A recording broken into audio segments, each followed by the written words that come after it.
Let's ride. And welcome to race 17 of the 2010 NASCAR Nationwide Series season, and welcome to NASCAR Countdown, presented by Wrangler. The Independence Day weekend means fireworks and friends, family, backyard barbecues, waving the stars and stripes, and occasionally, yes, sporting that Uncle Sam costume. Why? Because it's tradition. But ask any NASCAR fan the best place to spend the 4th of July, and this will be your answer. Daytona International Speedway, where tonight the NASCAR Nationwide Series introduces the next generation, the new car, and the return of some old favorites like the Dodge Challenger and the Ford Mustang. And is anything more iconic in NASCAR than the number 3, driven by an Earnhardt? And speaking of an Earnhardt, in qualifying earlier today, it was Dale Earnhardt Jr. who spoiled Roger Penske's shot at the first 3 spots. That 3 car will start 3rd, not Justin Allgaier to 4th. Starting in the number 2 spot is the 2nd youngest driver in the field tonight, the 3rd Penske driver in that 26 car, Parker Kligerman, which means pole position belongs to the points leader. Brad Keselowski wanted to get the first pole in the new car, and that is exactly what he did. It is his 4th pole of the season. Now, some drivers said they didn't focus on qualifying at all, like Kevin Harvick, who's starting 9th. He said his car was definitely set up more for handling and winning the race, not the pole. Kyle Busch also starts in the top 10. He is 5th. Ryan Newman, a former Daytona 500 winner, he rolls off 8th. But right now, let's hear from our pole sitter. He is on pit road with our Dave Burns. And Nicole, before he took that qualifying run, he predicted that he would be on the pole, and he did it. So are you willing to go like Joe Namath, Super Bowl III far, and guarantee the win tonight? No, there's a lot to win in these races. You got to execute on every level, and you just don't know how the race is going to play out. So I think we've got a great shot at it. Our discount tire Dodge Challenger is fast, obviously, so we got to do all the right things on the racetrack and on pit road and find our way in victory lane. The bumpers on these cars are not well reinforced. They're a little twitchy in traffic. So what constitutes working well together here tonight? I mean, that's something we're all going to have to learn as we go. I'm sure somebody will push a little too hard and there will be a wreck. So, we're all going to learn it and kind of have to figure it out. Hopefully you'll push somebody and they'll get a little loose and you'll see it before you actually cause a wreck. But it's going to be very tough to know, and that's just part of the learning process for the drivers in this series. Brad Keselowski and his teammate, that all-Penske front row, getting ready to start here tonight. Let's go down to the pit studio with everyone, including Nicole Briscoe. Thank you very much. I have to say, on this night, during this particular weekend, it is truly an honor to be joining you from, as Dave said, the ESPN pit studio. What a great location for us. And I am joined in the pit studio by 2 guys who, dare I say, have collectively spent some 70 years of enjoying the racing here at Daytona. Dale Jarrett and, of course, Brad Doherty. Yeah, absolutely. I mean, I've been coming to this racetrack for over 30 years, and that goes back to my childhood. In the mid-'70s, my uncle, we would load up his big Mercury. He'd throw a big carton of Pall Mall cigarettes in the window, and we would load up and bear down on Daytona from Black Mountain, North Carolina. It was unbelievable. The only stop for more cigarettes and gas. And you'd walk into this place. Every year I'd walk in, and there was this huge Coliseum. It was the biggest place this young guys had ever seen, and it was awe-inspiring. And I met my hero standing right out here on pit road, Richard Petty, who's actually 73 years young today. So it's just an incredible place for me, and time does go by pretty quick. You may have been here a few times. Yeah, it caught me off guard. That's a lot shorter than what we did in rehearsal.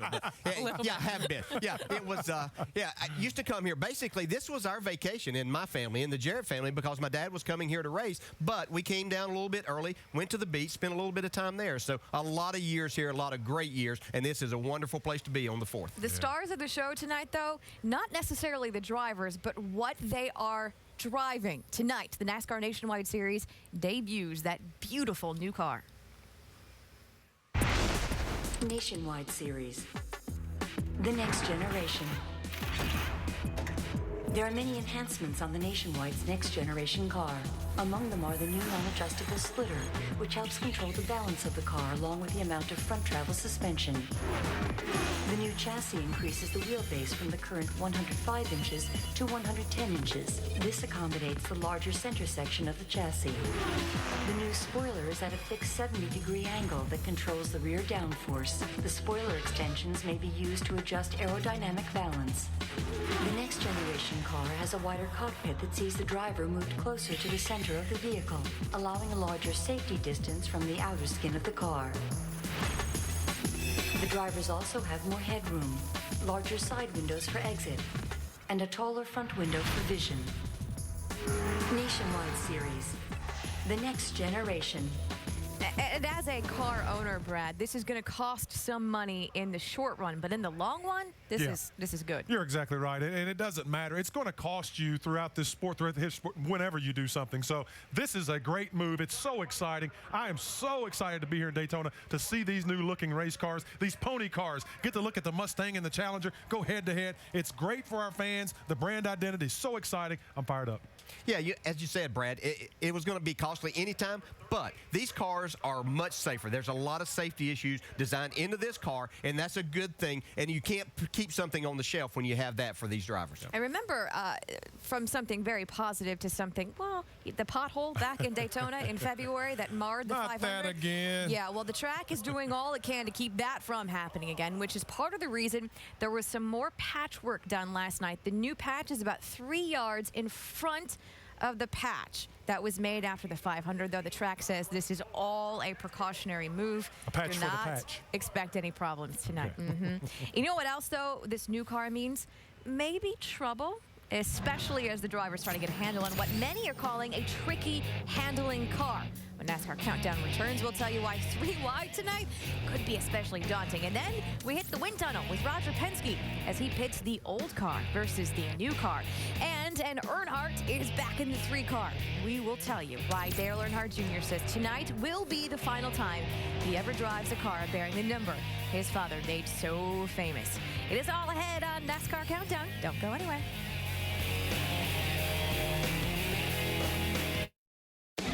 NASCAR Countdown is presented by Wrangler, official jeans of Dale Earnhardt Jr. and the number 3 Wrangler Jean Machine.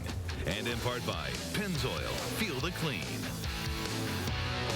Brad Keselowski and Justin Allgaier have the honor tonight of debuting the new Dodge Challenger. Brad is going to roll off from the pole position, Justin in 4th. Now, both drivers say not only do the cars look really cool, and they do, but they are also pretty darn fast. For proof, Alan Bestwick visited the Dodge wind tunnel with the captain.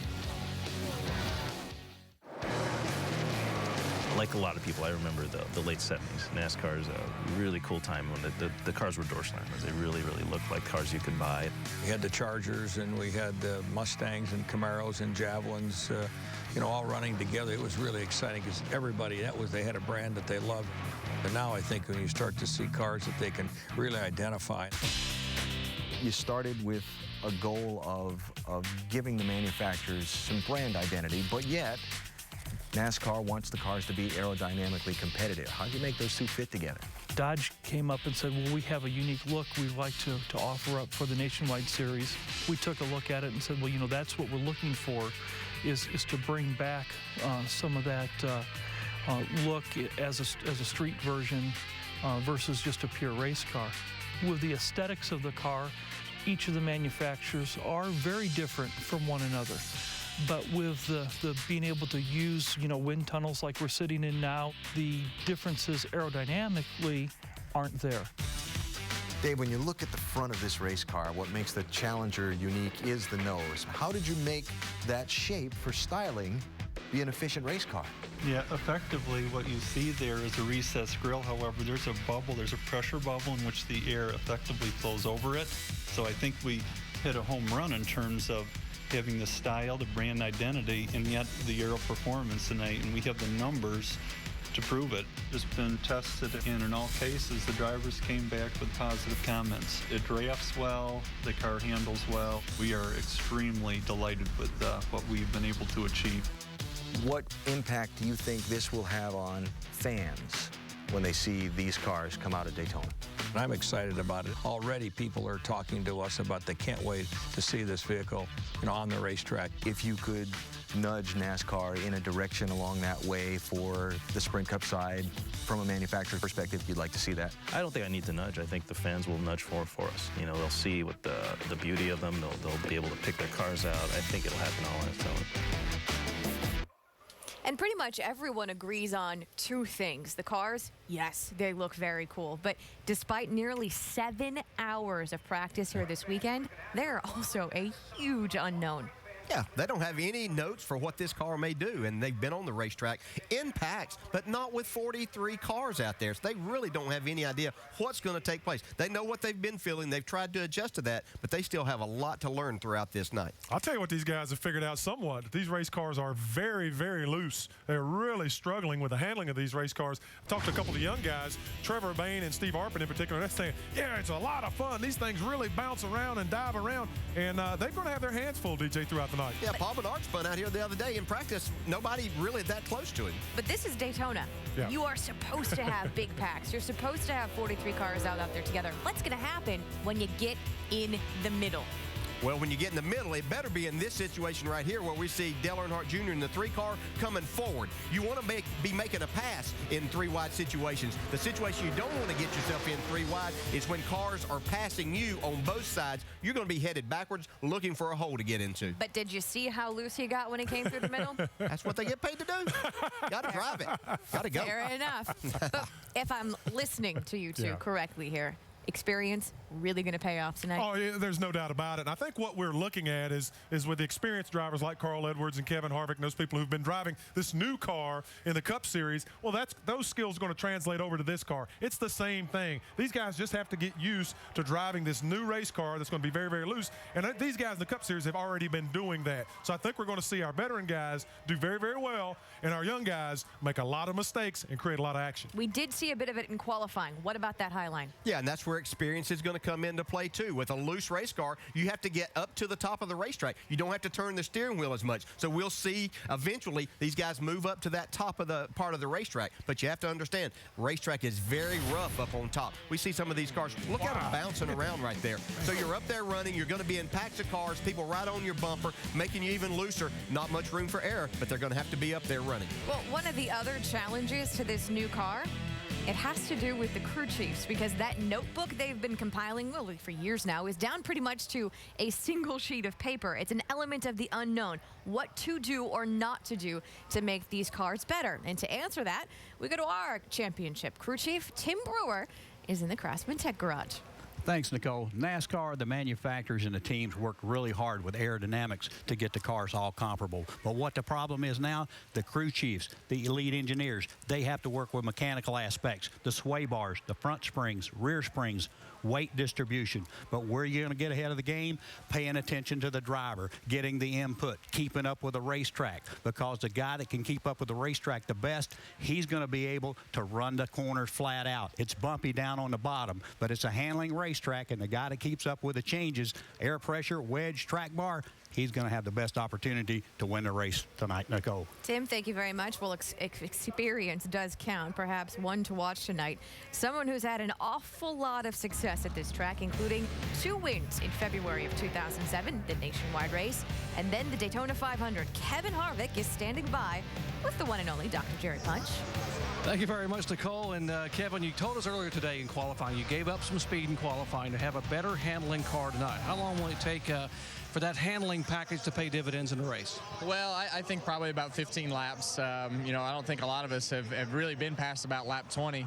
And we can probably go about 45 laps or so on 40 or 45 laps on fuel. So halfway through the run should be the telltale sign. We may have gone overboard on trying to make it handle too good, but I just don't think that'll be the case with our Rheem pool heater Chevrolet.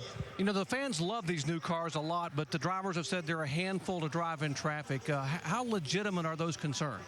My car hasn't been that hard to drive. I think we've compromised our setup for speed and really gone towards handling. So I think, maybe some experience on just knowing what you think you want in a car might make it drive a little bit better.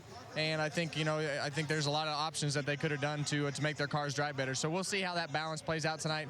We may have gone overboard and they may have the speed and we won't, but we'll see. Hey, good luck. And by the way, thanks for being our in-race reporter tonight. Oh, I'm glad to do it. Hopefully we can come up with some good questions tonight, Dale and Andy. All right, and if you want to pose a question possibly to Kevin Harvick, you can log on to ESPN.com.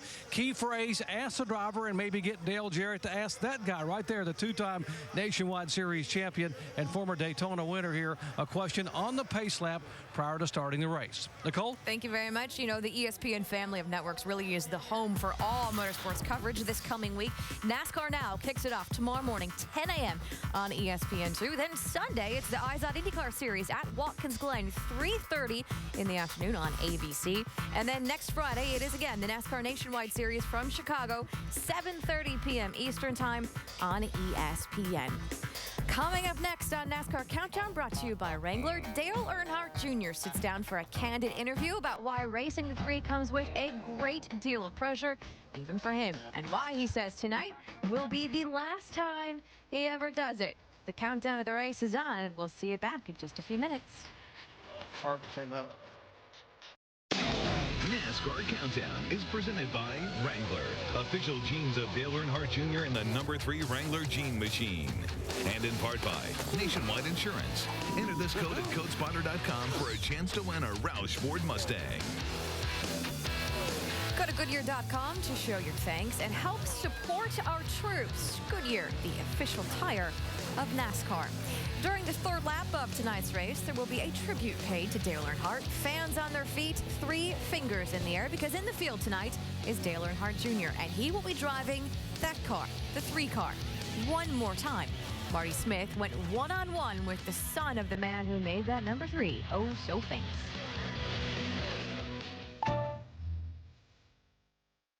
Anybody have anything left? The Colt with the man in black.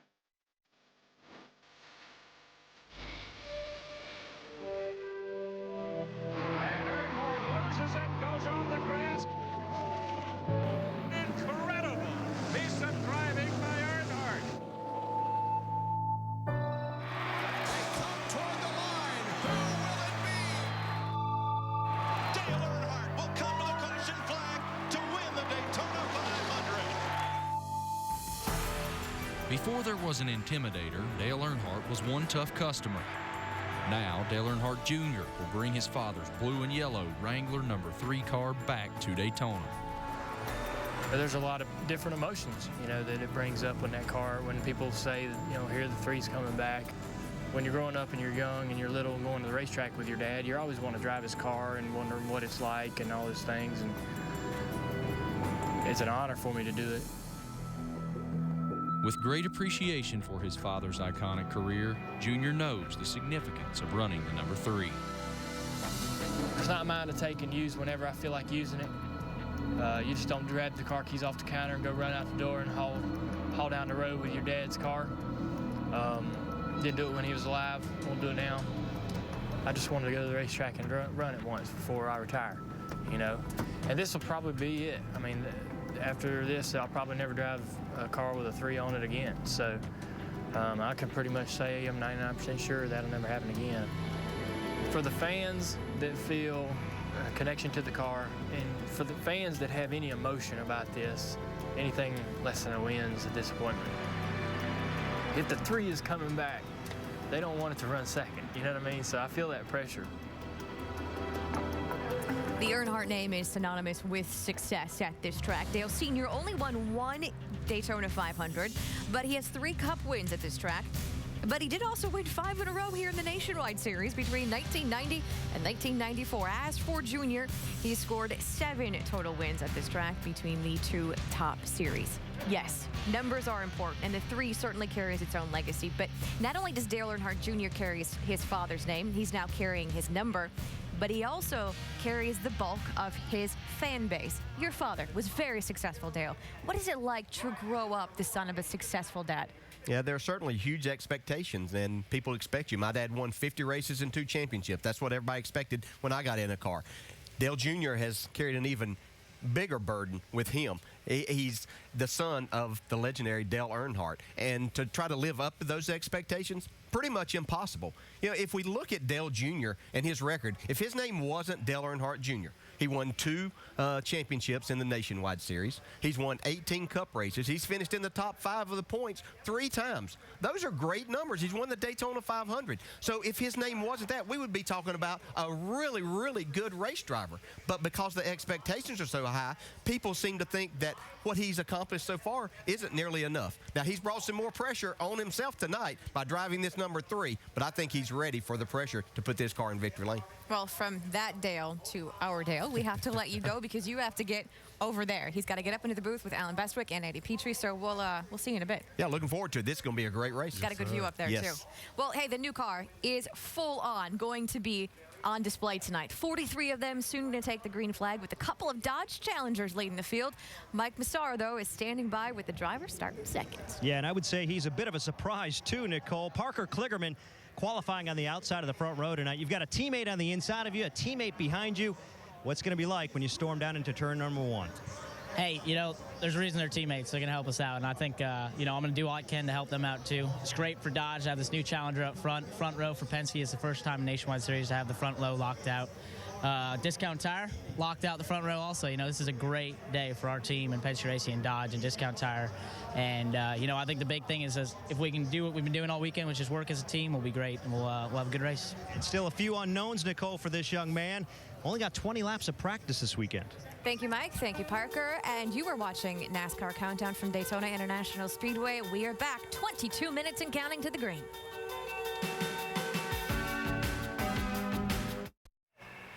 Welcome to the 4th of July weekend at Daytona International Speedway, and welcome to the Subway Jalapeno 250. Tonight, the new Nationwide Series car makes its debut. We've got Dodge Challengers and Ford Mustangs.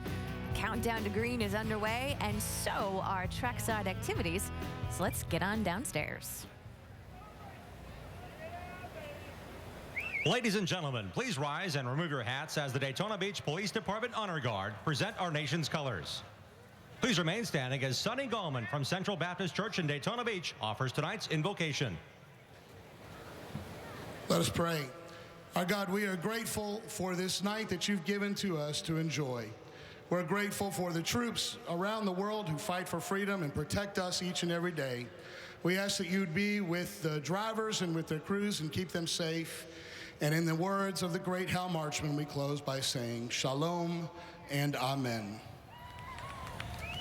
In honor of our troops, please place your right hand over your heart and welcome from Palm Coast, Florida, Tiffany Thomas as she performs our national anthem.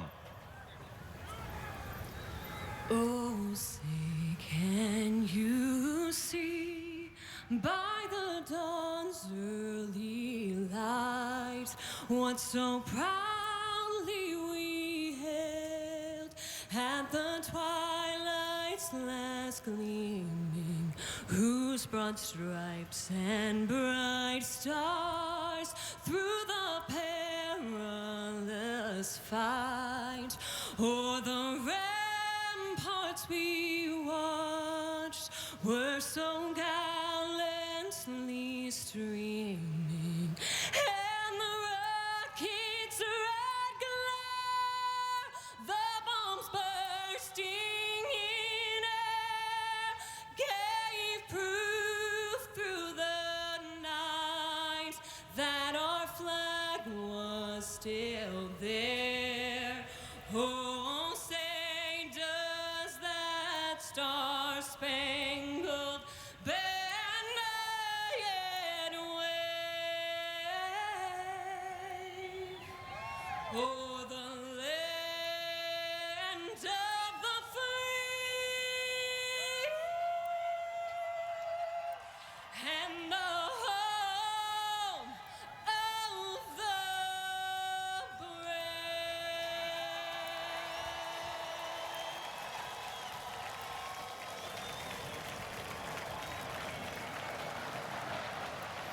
Getting ready for 100 laps and 250 miles at Daytona International Speedway. It is the 4th of July at Daytona. Stock cars, and this holiday, they go hand in hand. It is a little slice of Americana. Subway Jalapeno 250 at Daytona is brought to you by Subway Restaurants. Subway, race hard, eat fresh. And Nationwide Insurance. Enter this code at codespotter.com for a chance to win a Roush Ford Mustang. Aerial coverage brought to you by Goodyear. Go to Goodyear.com to show your thanks and help support our troops. Goodyear, the official tire of NASCAR.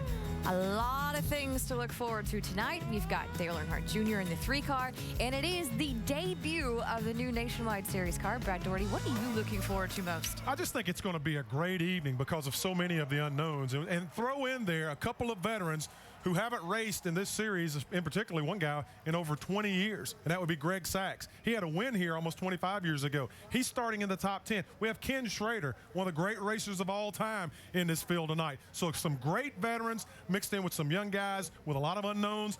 I hope this is not the first time that we have to have 3 chances at a green flag start. It is also an interesting front row. We've got Brad Keselowski on the pole, starting next to his young teammate, Parker Kligerman. You mentioned unknown earlier. One of the unknowns earlier today was the weather. Mother Nature appears to be playing along for now, but unknown, that's pretty much just the car at this point, right, Alan?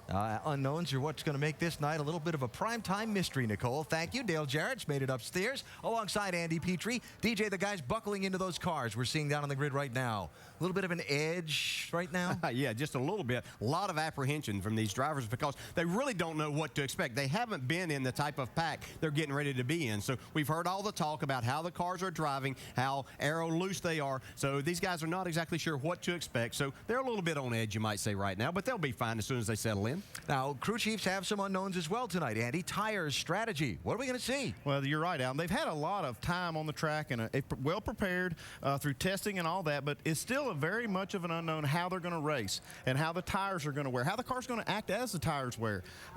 Fuel mileage. People really don't know for sure how far they can go on fuel till they make that first run in traffic. So it's a lot of calculations going on down there. They're starting their very first page of their notebook on this new car tonight. Now, I like the big guy's line about 3 attempts at a green flag start. But really, what are we going to see? How wild is this going to be? Well, I think the start's going to be relatively tame because I think the guys want to get in and see exactly what to expect. But once they get the feel of this, we're going to see some really exciting racing. I almost disagree. I think it's going to be wild from the start. I think we all agree that it is a night full of unknowns, including an unknown about the weather. There have been showers in and around this racetrack area all day. We are dry, though, ready to go racing. We think the weather picture looks pretty good.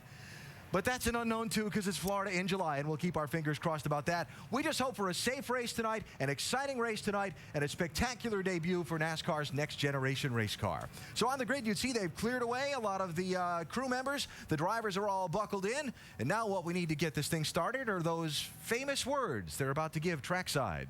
Ladies and gentlemen, please welcome Subway restaurant spokesperson, Florida native and Buffalo Bills rookie running back, C.J. Spiller, as he delivers the most famous words in motorsports. Gentlemen, start your engine! All right, man. Crank up here, guys. I'll do with Buffalo Bills and fire it up. Fire it up, buddy. 1, 2, 3. Go about 39 right now. Sorry for running cages, look good. 10-4. Just give me a couple of laps notice if you need me to start shining our feet. We're up here to help you down there. Nicely done by Mr. Spiller, and so here we go. With all of the talk that's been going on these last few days around this racetrack, we're going to see who's going to become the first winner in NASCAR Nationwide Series Next Generation Race Car. Here are some of the former winners in nationwide competition at Daytona in the field. They include the man highlighted there, Kevin Harvick, who is our in-race reporter tonight. Of course, Kevin won here in February of 2007. It was the opener of a huge weekend doubleheader for him. Checkered flag in that car on Saturday. He won the Daytona 500 the next day. We talked to him next.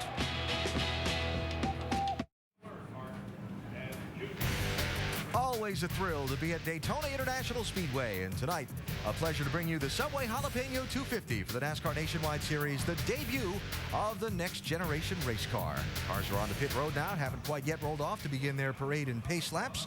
When they do, we will have a ride on board for you with 8 high-definition onboard cameras, ranging from Dale Earnhardt Jr. starting on the outside, the inside rather, of row number 2, all the way back to 27th place on the grid, Stephen Wallace. And we'll ride along with those drivers. And we expect, particularly this view, looking at the drivers, it's going to give us some spectacular pictures tonight.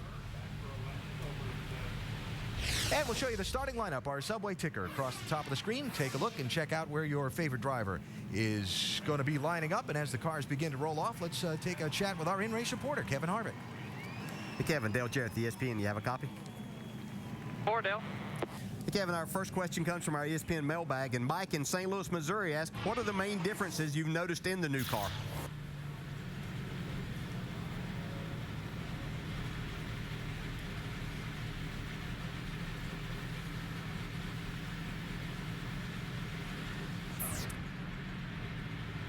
Obviously, from the hand gestures, Kevin is talking to us, and we're just not hearing him after the initial hi, Dale. So we'll have to get back to that. Hey, Kevin, have you done enough drafting and maybe bump drafting in practice to know that that's something that you will be able to do tonight with the bumpers lining up good enough? So, you know, these bumpers are the round in the front, so you got to be really careful about where you bump draft, how you bump draft, and obviously who you bump drafting with. So, the handling pretty much takes care of the no bump drafting in the corners, just because you got to give each other room to keep your cars going straight. About what you've seen so far, is it pretty fair to say that because of the worn-out surface here, the heat, that we'll be looking at 4 tires pretty much every time you come to pit road? 4 tires. I think, you know, there's been a lot of guys still probably pretty aggressive on their setups, and we're pretty conservative. Went definitely down the big-time handling road. We might be too conservative on that, but there's only one way to find out, and that's to race. All right, Kevin, thanks for talking with us, and have a great night. We'll talk to you later on. Thank you. Kevin Harvick lined up 9th on the grid. You saw him index the steering wheel, get back in his place in line, set the pit road speed limit on the tachometer, double check things, and he'll be ready to go in another 2.5 more pace laps. Have some time, so let's squeeze in a commercial break here before we go green. We'll come back with plenty of time before the Subway Jalapeno 250 gets underway.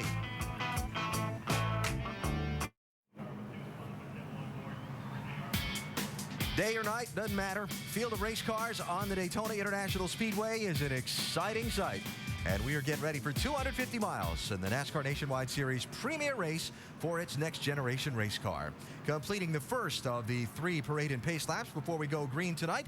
And once that green flag waves, it'll take 100 laps on this 2.5-mile track to complete the scheduled distance. I guess about that third line down is a big question mark, Andy. Yeah, you see how big we have that window. We really don't know what to expect. We've talked to a lot of people, and anywhere from 5 to 6 miles per gallon is what I'm hearing they're getting. So we'll see what the actual window is after we make our first green flag run.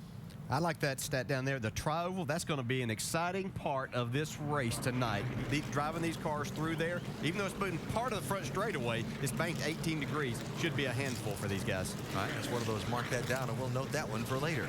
Now, we talked to some of the favorites in Countdown. Let's talk about some more of them, starting with Dr. Jerry Punch.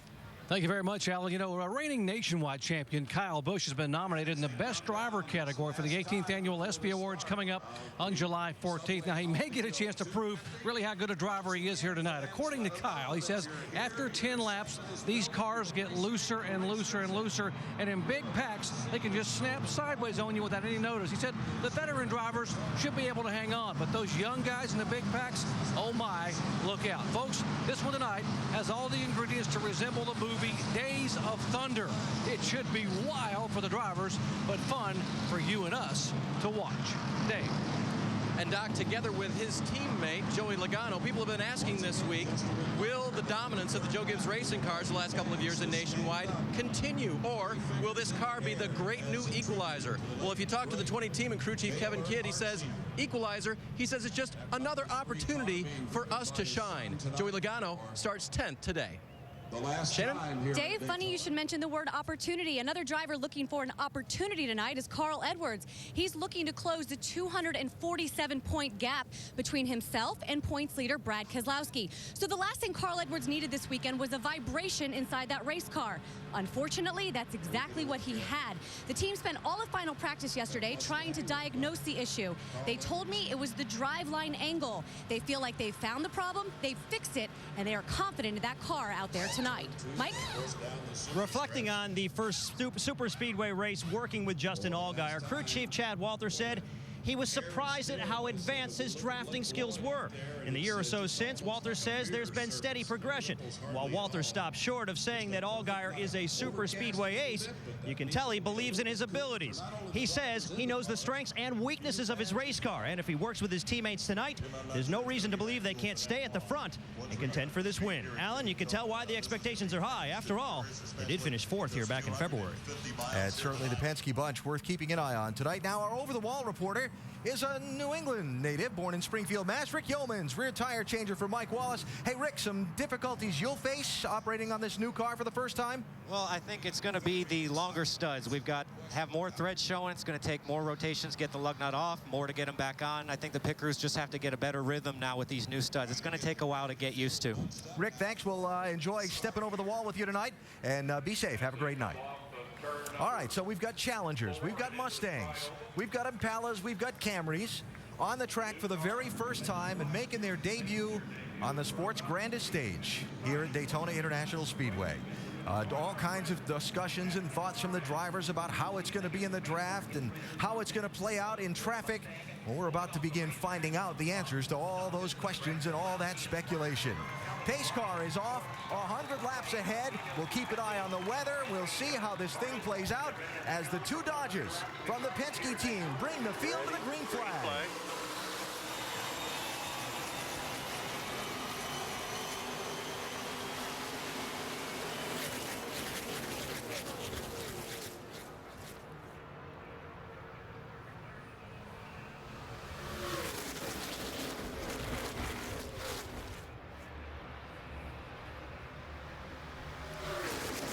Okay, who's going to lead this first lap down the backstretch? The two Challengers from Penske are leading.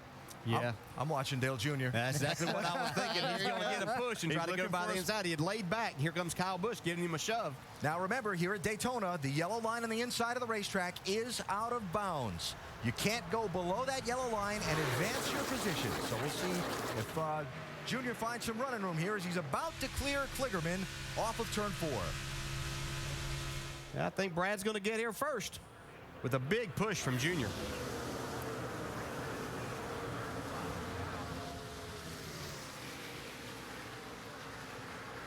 Keselowski leads, Junior is second, Kyle Busch in the 18, inside of Kligerman for third, pretty much double wide from there on back through about 18 cars. Now, Dale Earnhardt Jr. driving this 3-car in honor of his father. Remember, in the year that Dale Sr. passed away, the race fans did a tribute at every racetrack on the 3rd lap of the race, where they basically stood and held up 3 fingers. That's about to happen here at Daytona tonight. You could see as he was pushing Brad Keselowski there, you have to be careful in pushing these cars because he knocked him below the yellow line right there. Is he going to lead?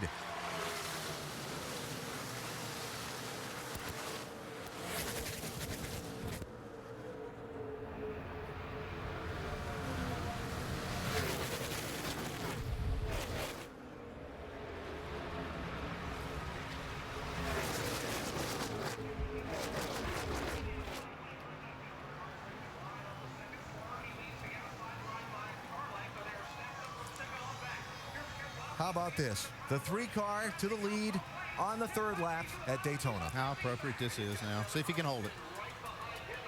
Yeah, that car's pretty loose right there. He's getting a big push, but he's so loose he can't get to the throttle. Whoa, Got to get back to the line first. That's Kyle Busch behind him.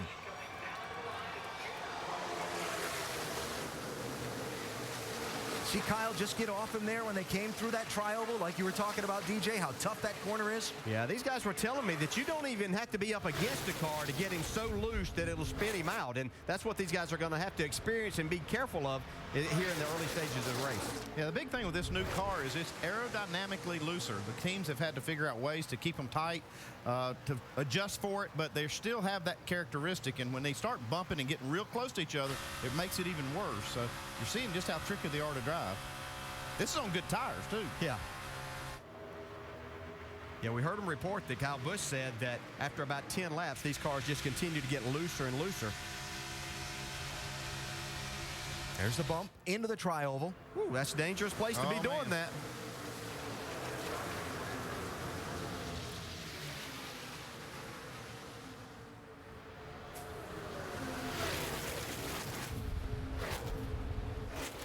So Earnhardt Jr. got to the front briefly. Keselowski got back by him. Now it's kind of like Harvick and Jr. kind of hung there side by side for second. Well, Looks maybe like not for Junior's long, gotta just as run. I say it. We'll see how far he can take it, though. He's getting you see Keselowski getting the bump now from Harvick. Yeah, and what allowed Junior, he got a push off of turn 2 from Kyle Busch. Harvick dropped back from the 22, so he was getting no push. That's what gave Junior the big run.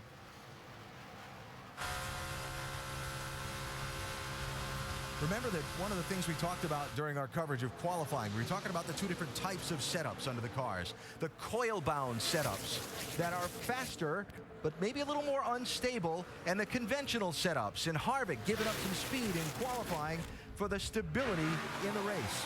Let's see, he's up to racing for second. Yeah, but it really hasn't taken effect until the tires get worn and get hot. That's when you're going to see that kind of setup probably come to the front even more. The coil-bound setup is something that NASCAR has opened up the rules on front springs at this track for the first time, and now these teams are able to play with it. And you see Junior still fighting on the outside. I mean, looks like he's probably kind of committed to that outside lane for a while. Yeah, and you talk about that coil binding setup. It uses and literally can abuse the tires if you're not careful. So the conventional springs are a lot easier on the tires, and that's, as you were saying, Andy, we'll see that come into effect after they get 15 or 20 laps on. Now that lead pack under power heading down towards turn 1. You saw Kevin LePage's car off the pace on the apron. Got one spun in 4. Do have one spun. And wow, big crash. Jennifer Joe Cobb in the 27 and Johnny Chapman in the 43. Fire. Can I get out yet? Yeah. Caution flag for the first time.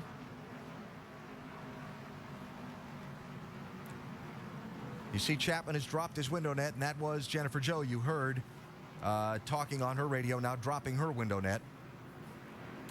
And so the first crash comes 6 laps into the race up in turn 4, pretty well back in the pack. Yeah, this crash happened actually kind of detached from the group a good ways back.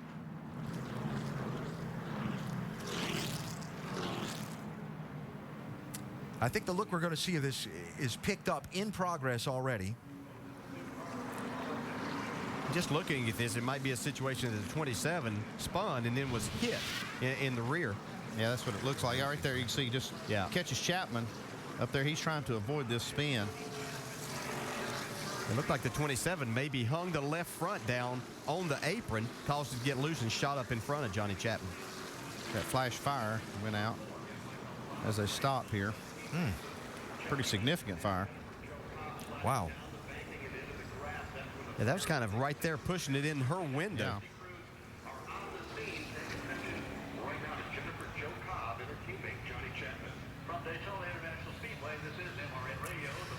Jennifer Joe Cobb making her Nationwide Series debut here at Daytona. It will be a memorable one, but not for the kind of memories she was hoping to make. Chapman out of his car, and you see the safety workers there talking to Cobb at her car in turn 4. Caution for the first time, 6 laps in here at Daytona.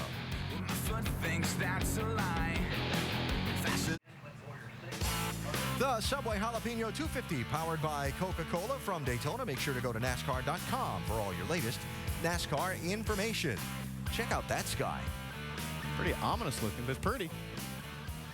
We'll hope that all the weather stays away from the Speedway. Right now under caution for the first time after a 2-car crash up in turns 3 and 4. Both Jennifer Joe Cobb and Johnny Chapman out of their cars and have gone to the care center for their examination. Dave, what do you have? Alan, as you know, Parker Kligerman qualified the 26 car on the outside of the front row. Had some interesting thoughts after that first run. Listen to the nerve of that 19-year-old. Wow, that had to be the most insane thing I've ever been a part of. The 3 and the 18 were just being idiots, so I was trying to back off them. And sure enough, they almost wrecked us all right there. I had to back out of it just ran back of me. Idiots, huh? Well, the 3 and the 18 may go and win this race, too, so Parker may want to work with them rather than be angry with them as the night goes on. Alan? If Parker stays around long enough, he'll realize that that's the kind of things that are going to happen at Daytona and Talladega all the time. I had a spotter one time, was a spot for one of my drivers. He said, the driver said something about everybody's acting like idiots. He said, hey, you're all idiots. Just keep pedaling. If you're with us for our coverage of qualifying earlier today, you saw Reed Sorensen in his backup car really throwing some sparks out behind that machine. He was just on pit road a minute or so ago to have some adjustments made to try and remedy that situation. Yeah, after qualifying, they went back and made some adjustments and had to start back in the rear. But you can see right here, they're trying to make some adjustments to keep this car off the ground because this is a backup car. They had limited practice with it, and everything being so new, it's really hard to predict where to set this thing and just, without a lot of laps on it. Tim Brewer in the Craftsman Tech Garage. What were they doing? Tell you what they're trying to do, Alan. They're trying to raise the car up on the right front because on the right side here, this is the trailing arm cross member that sits in the center of the car, and it's probably dragging right here in this area. But what this controls is a trailing arm that controls back here at the rear wheel. But the exhaust pipes comes out on this side also, but these areas right here, along with a K member up front, if it's hitting, when it bottoms out, it literally lifts that tire off the ground, and it's very unstable for the guys driving the car. You kind of want those tires on the ground as best you can have them at 190 miles an hour? As possible. I would think so. So Sorensen back out after adjustments to his car, and we continue the cleanup from the first caution here at Daytona. As you see some of the safety workers continuing down there inside turn number 4 to remove those cars and clean up any of the debris. Yeah, I was just thinking those two cars that crashed, that was both the Baker Curb Racing Team's cars. First next generation race, and both your race cars 6 laps in. That hurts. Yeah, that does hurt when you get both of them in one wreck. I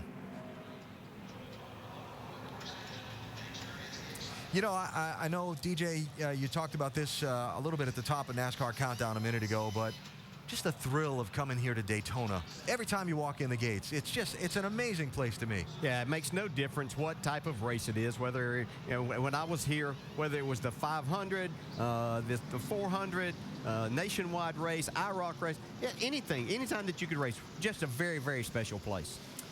Got a lap to go before the green. Want to try our in-race reporter? Hey, Kevin, Dale Jarrett, you have a copy? All right, I tried to come up with a good question for you here. How was the start of it? I know a lot of anticipation about what may happen with these cars. How was it? Start was great. Everybody's dancing around a little bit less than I thought they would, actually, but looks like, it's going to be a fun night. It looks like the track's got a little more grip, but the cars are still going to move around, so great start for everybody. Okay, man, go back at it. Good luck. Thank you. Yeah, one thing that's really played into their hands and in their favor is that we've had a cool day, and the track hasn't got a lot of temperature in it to start with, so it does have a little more grip. Any grip that you find out here, I promise you, makes a huge difference because this racetrack is just so worn. So anything that can help makes you feel almost like you're Superman, that the cars are really good then. Verizon Wireless customers, text CHAMPION to 43776 for exclusive Champion Chats content from our NASCAR Now Roundtable experts. I think this week's is on Jimmy Johnson, Denny Hamlin, little momentum we've seen from Team 48, and which one our panel thinks is going to have the most wins and the most bonus points come chase time. That's a good question. They had pretty good answers. Yeah. Jennifer Jo Cobb treated and released from the Infield Care Center. Good news there. All right, so we had the first pole with the next generation race car. Went to Brad Keselowski. He led the first lap. First lead change. Actually, Dale Jr. has never yet led to happen at the start finish. That's right. And now we're going to have the first restart. Enough of the first until we see who the first winner is. Okay. I was getting that look from Andy like, okay. I like for Brad to keep leading for a while, though, because he's got Dale Jr. on his bumper right here. And I know Harvick's car's good, but I think, as we've heard him say it, that's going to pay off for him later on. Dodge, Chevy, Ford, Toyota in the first 5 spots. And here we go. Oh, it looks like Junior got into the back of Keselowski a little bit there on the go. These cars really accelerate a lot faster than they used to here because they've got about 150 almost more horsepower. That's going to hurt Brad right here because Carl Edwards is on Kevin Harvick's bumper and pushes him out front right now. Here comes Junior. Brad's got help coming. Johnny Chapman treated and released from the Infield Medical Center. Bump. Here they go. Looks like we may have our second leader. Harvick cuts low in front of Keselowski. Carl Edwards to his outside.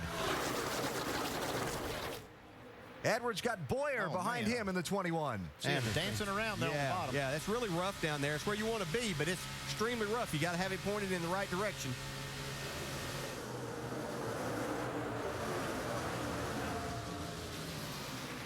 really interested to watch how some of these drivers, like you saw Keselowski there, he bumped Harvick on the short chute, but he backed off him going into the tri-oval.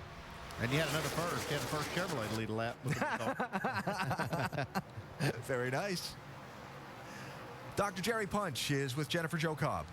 Yeah, you mentioned she's okay out of the hospital after being checked out. Jennifer, what happened? You know, that's the first time in our ill-fated trip down here, this new Ford Mustang, that we've had anybody behind us. And there's so many of us back there just trying to be safe. And I, was making just real clean, safe passes. And that's the first time another car had been on our bumper all weekend. And the rear end just did not hold. I mean, he did nothing wrong. I hate it for Johnny Chapman, and I hate it for our team because they work so hard. This is definitely going to take a financial hit for us. We may not be back. We may have to retract that 3-race deal with Baker Curve because this actually is going to hurt us in that department. But we'll see y'all next week in Chicagoland with the number 13 driven male and the Iowa, our Camping World Truck Series. That's going well, so we're going to focus there for a while. Tough night for Jennifer Jo Cobb, baby. All right, Doc, thanks. So, great fight for the lead. Harvick inside, 33. Edwards outside, 60. How about a little side draft in there? Yeah, I think that was unintentional, though, because I think he got loose and he just followed his car down there. I see a lot of guys just aiming these cars. I mean, it's just they're dancing all over the place. I don't know how they can afford to be doing this bump drafting, but they're getting away with it. Wow. Yeah, that's Clint Boyer we're watching right there. He started back a little ways. He's made his way up towards the front. Earnhardt Jr. got put in the middle there like you were talking about. The wrong way. He's going backwards. Gives up a couple of spots there. Yeah, there's just nothing you can do except try to find you a hole whenever you get put in that situation. Car gets so loose with cars on both sides of you. Yeah, you see Harvick now getting passed by quite a few cars. Must have had to get out of the throttle. Well, we're getting up to lap 14 now. The handling's going to start going away here. What handling there was on these things to start with. The tires were kind of holding them for a while. 3 single file at the front. You're looking back at the double file race for 4th. Talked about Harvick losing some spots. Shannon? Well, Kevin Harvick has been very good all weekend, guys. You heard him in qualifying today. You heard him in countdown. He said that they've given up speed in order for drivability. One way that they've done that is with the conventional spring setup. They are not coil-bound here tonight. They said during the test in May, they went out with a coil-bound setup. The car was very edgy, so they tried something new, and they think it's really going to pay off for this team here tonight. They said that they won't be fast as the rest of the guys, but they will definitely have the handling, and that they feel will win them the race. Guys?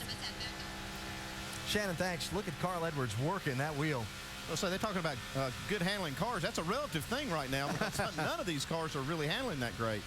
Goes Boyer. Yep, there's another leader. And that is a car also that went back and forth between coil binding and the bigger springs. And Clint Boyer told me, he said, I could drive it the other way, but I would be a passenger more than a driver. He said, I'm in control better with these springs like this. Now he's in the lead. They see another guy that can drive a car out of control. Kyle Busch up on the top now with some momentum.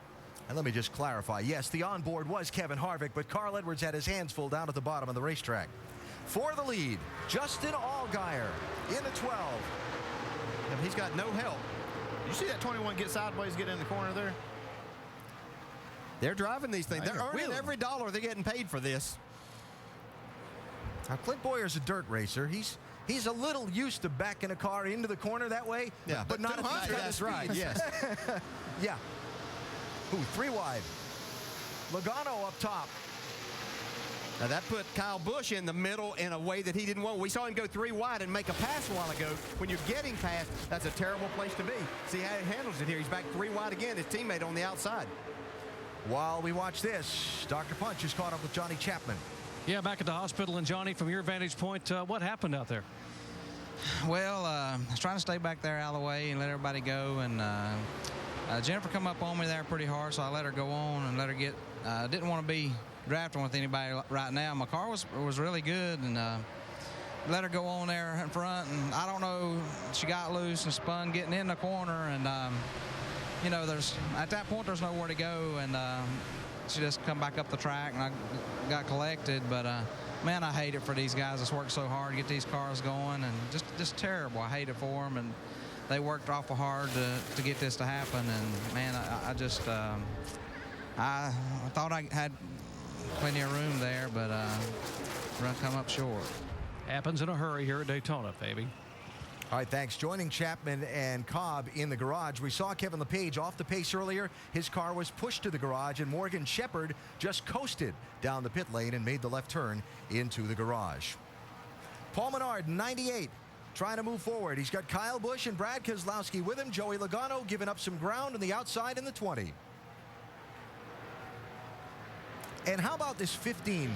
I talked about earlier, some drivers just having a knack for drafting. That's Michael Annett in the 15, and he just seems to have a feel for this big track stuff. It must be an instinctive thing. I know there's so many drivers that are good at it. You see Jamie McMurray. Dale, you are the same way here. I've never really been able to figure out.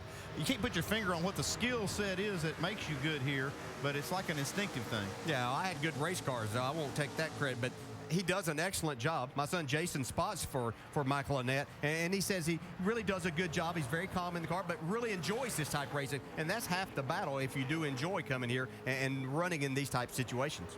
Now, you see Dale Earnhardt Jr. trying to come back around to the outside of Michael Annett. Jr. has fallen down to 11th spot. He's racing Annett there for 10th. And he's got one of the young drivers for his junior motorsports team, Steve Arpin, right behind him in that 7 car, getting some Daytona drafting experience from the boss. Well, if he can hang with Junior, he can learn a lot here. Got more for us, Dave? Yeah, interesting to think about what they must be going through in their mind. Actually, the driver and crew chief, Tony Eury Jr., on Thursday, Eury told me that they had 2 setups they wanted to put in the car, and the one they went with was the one that helped the car recover faster after he got shuffled out of the draft. Well, we haven't seen much recovery here, so I'm really glad they didn't use the other one, but they got to be thinking, man, this shit takes a long time for us to get back up to the front now. Do remember, though, that they didn't run in packs like this in practice, so a lot of the things we talk about, the things that are unknown, they're finding out now for the 3-car. Hard to recover. Interesting stuff, Dave. Yeah, it really is. And just as it was pointed out earlier, too, I think Kevin Harvick said it, that they haven't really put much more than 20 laps on a set of tires at one time or being out there for that long a time. So they're in unknown territory right now, too, as to what these cars will actually do. And interesting to note that 20 laps in, the lead pack is pretty much strung out single file, and we're beginning to see some guys hunt that high line around the racetrack to try and compensate for their car's handling or lack thereof.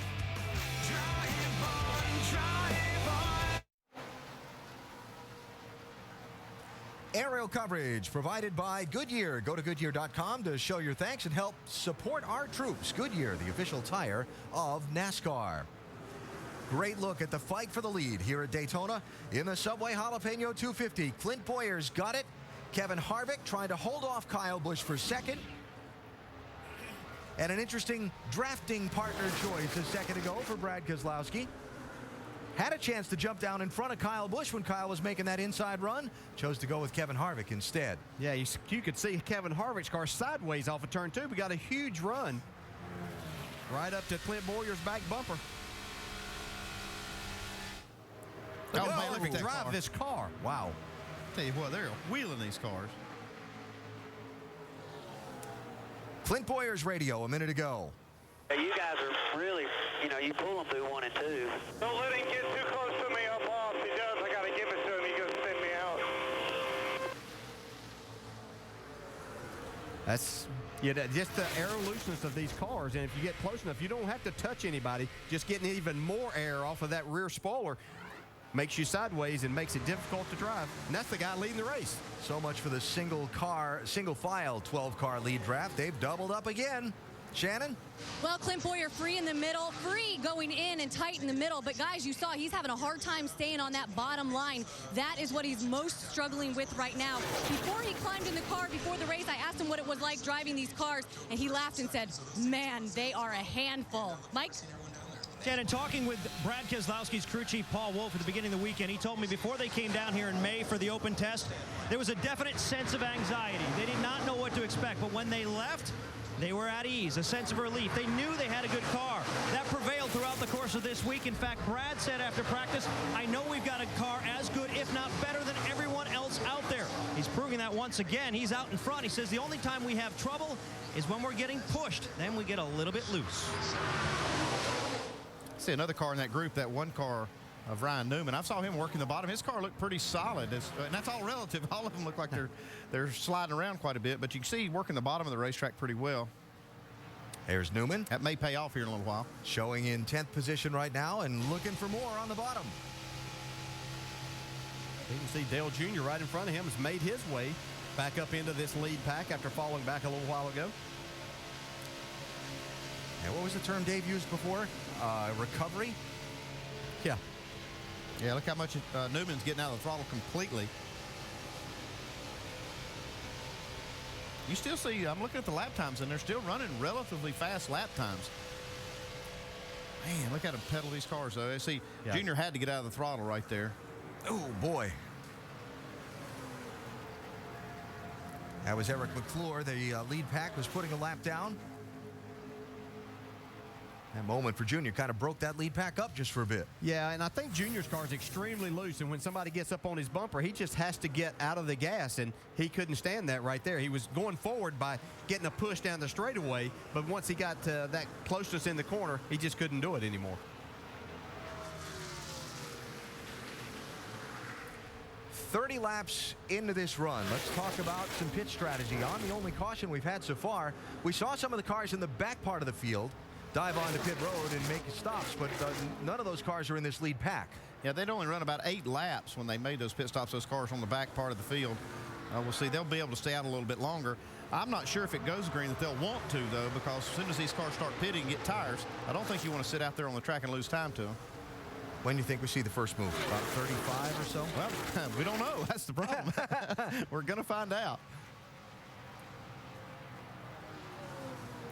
At the start of the race, there were 2 very similarly painted Penske discount tire machines on the front row. Brad Keselowski's is still leading, but Parker Kligerman has fallen back to 20th place from the beginning of that group to the back of that next group. Dave, what's going on? Just confirmed with crew chief Chris Carrier. Parker Kligerman definitely dropping back and just hanging out for right now. I kind of worry about that strategy right now because you see how these packs are getting broken apart, and that can actually even get worse as it goes. I'd be kind of, if I was going to drop back, I think I'd just try to do it on the lead, in that lead group. I'd have to say, too, maybe that they're not telling us everything there. They didn't practice a lot with this car because, as you explained in qualifying, and this car is Brad Keselowski's backup, so they couldn't have it on the track a lot. So I don't know that he is really happy with his race car at this point in time. Maybe he's hanging out until he can work on it and get it to driving somewhat better. Just ahead of them, that 88 car out of the Junior Motorsports stables, Greg Sachs, 25 years after his win in the Firecracker 400 here at Daytona. Back again, 1 race shot for Sachs. That company that sponsors that car, he owns. He's one of the principal investors in, and they are going to sponsor the 88 car with Ron Fellows at Watkins Glen and Elliott Sadler for a number of races. And Sachs right now running in 18th position. Again, 25 years after his great upset win here at Daytona. 57 years old. Yeah, for not being in a race car, he's doing a nice job. Here's the answer. Pit stops. Caution is out. If they don't get hit. Oh, my goodness. What a job Keselowski did there to get back on the track. You weren't going to make the commitment line. The yellow light was closed, and we were already committed. I'm not sure, though. He wouldn't have been better off to go ahead and make that. Flat tires, be careful. Well, go slow, flat tires. I think that's what Joey Meyer, the spotter, was telling Brad, that the move to get back on the racetrack was the right one because they weren't going to make the commitment line before pit road would have been closed. So that's why he made that move. Yeah. So Michael and Ed with some trouble in the, I'm assuming, slow down to get to pit road. Yeah, I'm not sure. You know, a lot of times you get in that situation and the driver behind you is not fully aware that you're coming to pit road, so he could have gotten tapped, or just a situation of getting hard on the brakes, you can get the car very loose. Let's see. I like it when we find out for sure. Yes. He's up on the high side. He just got loose. Yeah, that didn't have anything to do with. I'm pretty sure he wasn't trying to make pit road. But he did a nice job of saving this, not hitting anything. And Allgaier just misses him. Wow. Yeah, he didn't realize when he was trying to get back on the racetrack that he put himself in the danger lane there.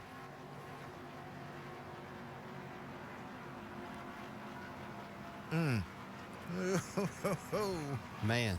Close call. It's not surprising, though, that these Dodges are the first ones to try to make a green flag stop. They're making a lot of power, and that doesn't bode well for mileage. So they were coming to pit road right here. And you can see, I mean, they're out of control trying to get their car stopped and still made this move. Back onto the racetrack. You see the commitment cone there, center of the picture. So the beginning of the pit road speed limit, rather. We cannot afford a penalty here. Cannot afford a penalty.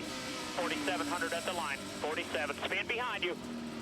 Caution's out. Caution's out. Spin out. Come on. Watch him outside. Outside. Outside. Outside.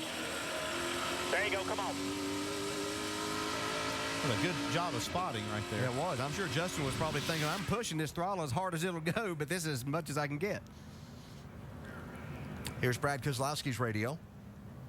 Watch the yellow line here. Oh, crap. Got to spin behind you. Caution, caution, caution. Get up. Get up, get up, get up, get up, get up. He's behind you. Come on, come on, come on, come on. Watch out, watch out, watch out.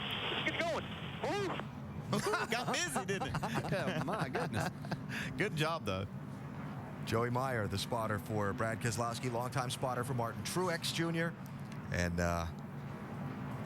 And wow. Very animated. Yeah, nice job. And that's one of the things that's really hard, because you say, okay, they weren't to the commitment cone, but they had committed to pit road, but it was going to be a penalty if they would have gone on to pit road. And so they did the right thing by being able to get back out there. But that's something that I think has been a struggle as far as the rules go, but that's what the rule is. Well, I'll tell you what, all these leaders, all these guys glad to see this caution come out, though, so they can get 4 new tires on these cars and make some chassis adjustment. So in all that mayhem, Kyle Busch became the leader. Brad Keselowski and Justin Allgaier went back to 9th and 10th. Michael Annett limped around. He's on pit road, getting fresh tires, looking to get off pit road and come back around to the field. Obviously, he's come in before the pit road was open, so he'll start at the back of the line. And 34 laps into this race, these pit crews are going to get a look at a set of tires off these race cars with pretty much a full fuel run on them. That should help to see what the car is doing and how it's acting. You can look at those tires and read it. Doc, they're coming to you. 55 miles an hour. They reminded Kyle Busch his pit road is also worn out, as is the racetrack. It's going to be slippery. He stops okay. They're going to put 4 tires on. Going to top it off with Sunoco fuel and make an air pressure change. Dave. Dale Earnhardt Jr. has his Sprint Cup pit crew. He says, I don't need anything. I'm loose and tight, but I do need Sunoco fuel, and I will take 4 Goodyear tires. Shannon? Kevin Harvick, bottom left, said it would take 15 laps to figure out how the car is. So far, it's good. No changes, 4 tires. Mike? Ryan Newman complaining his car's just a little bit tight. They're going to take 4 tires as well. They're going to go down a round and a half on the track bar. Going to try to free that car up a little bit. They're away. A very clean stop for the 1. Our Nationwide Insurance race off pit road. Wow. 7 spots, 4 tires for Keselowski. Now, remember what Rick Yeomans, our over-the-wall reporter, told us? These pit stops might take a little longer because of the longer studs on the car. Let's watch. All right, the G&K Services Chevy and Mike Wallace is terrible right now. Very loose with somebody pushing.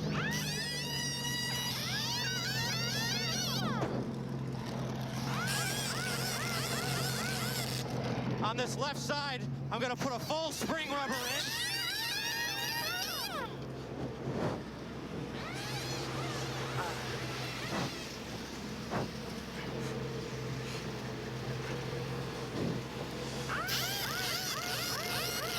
There we go.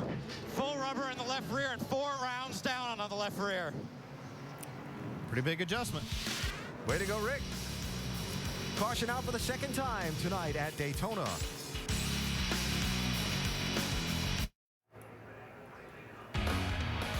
Pace car is off at Daytona as the Subway Jalapeno 250 gets back underway with Kyle Busch getting the jump on Brad Keselowski. A little push from Kevin Harvick.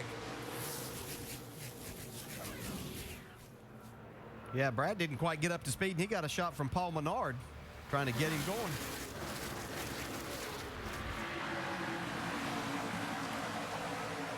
"37 cars on the lead lap. Danny Eflin was the lucky dog, a free pass recipient on that caution.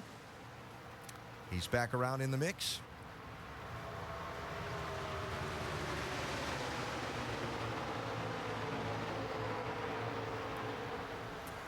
From the leader's car, Kyle Busch. If I had a different restrictor plate, I'd be kicking these guys. Oh, believe me, they know it.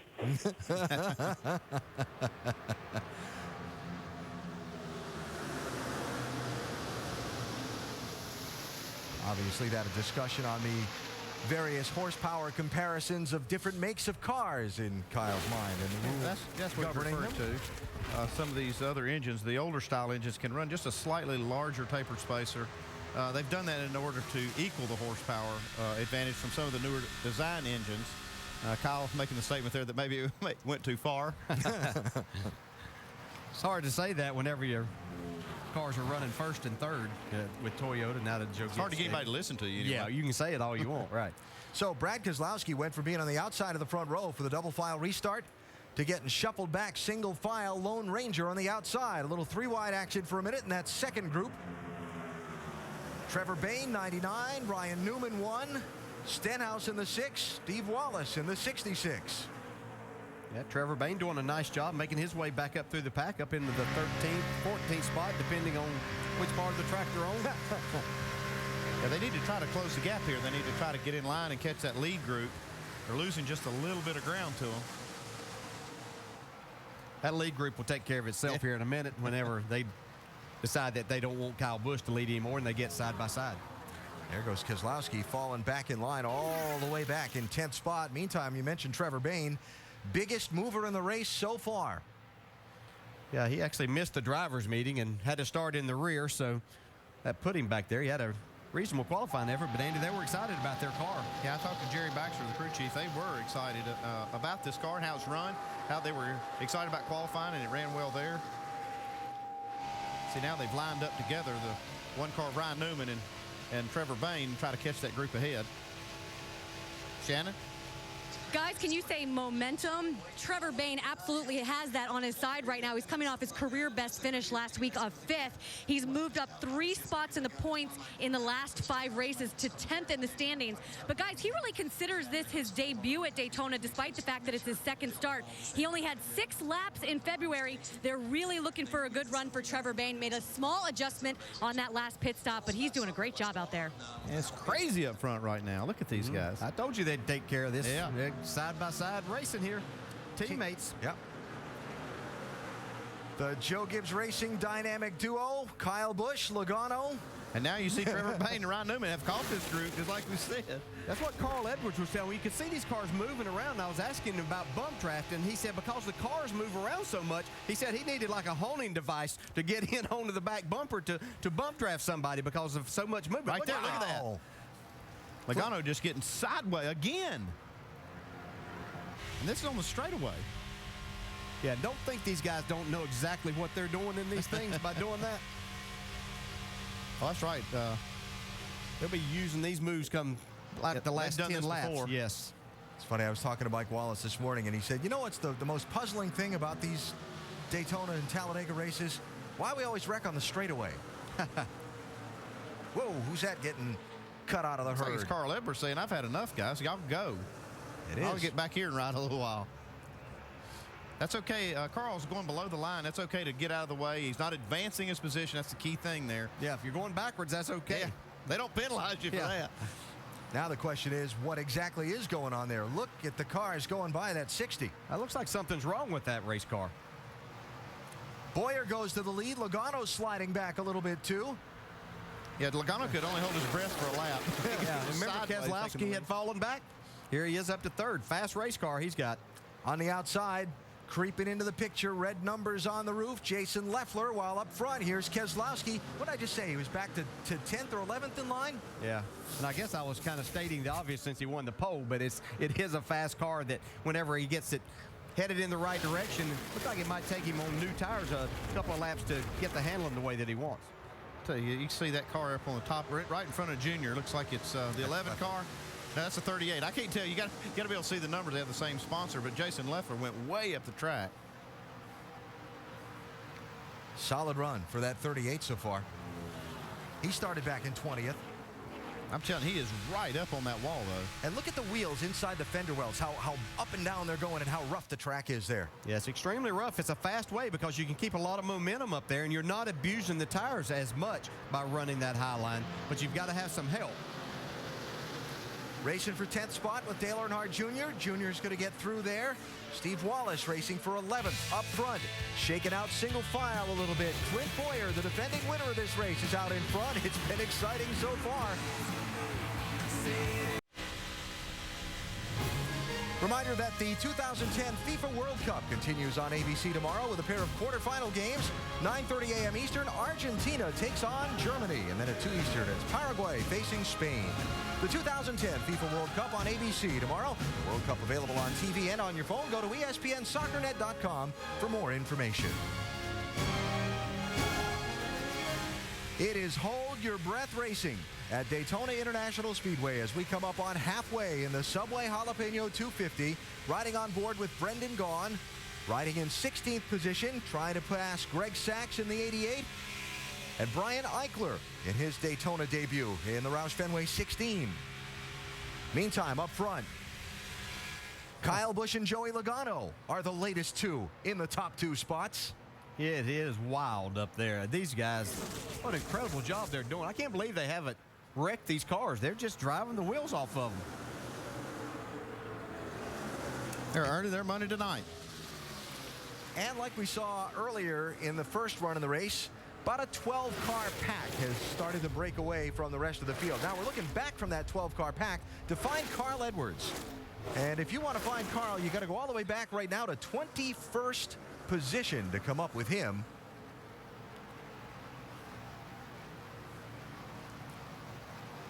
Wouldn't somebody think this might break up the Gibbs domination or something like that? And here they are, 1-2. Isn't that Kevin Harvick said? Yeah.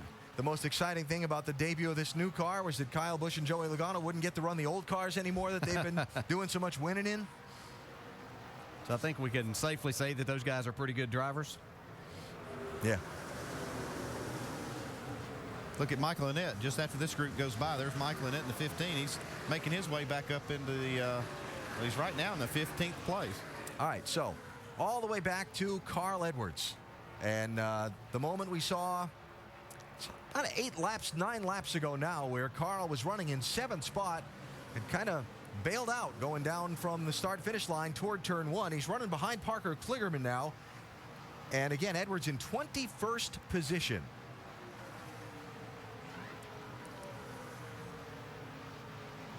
Lead change, Allgaier, Keselowski. The Penske posse through the Gibbs guys.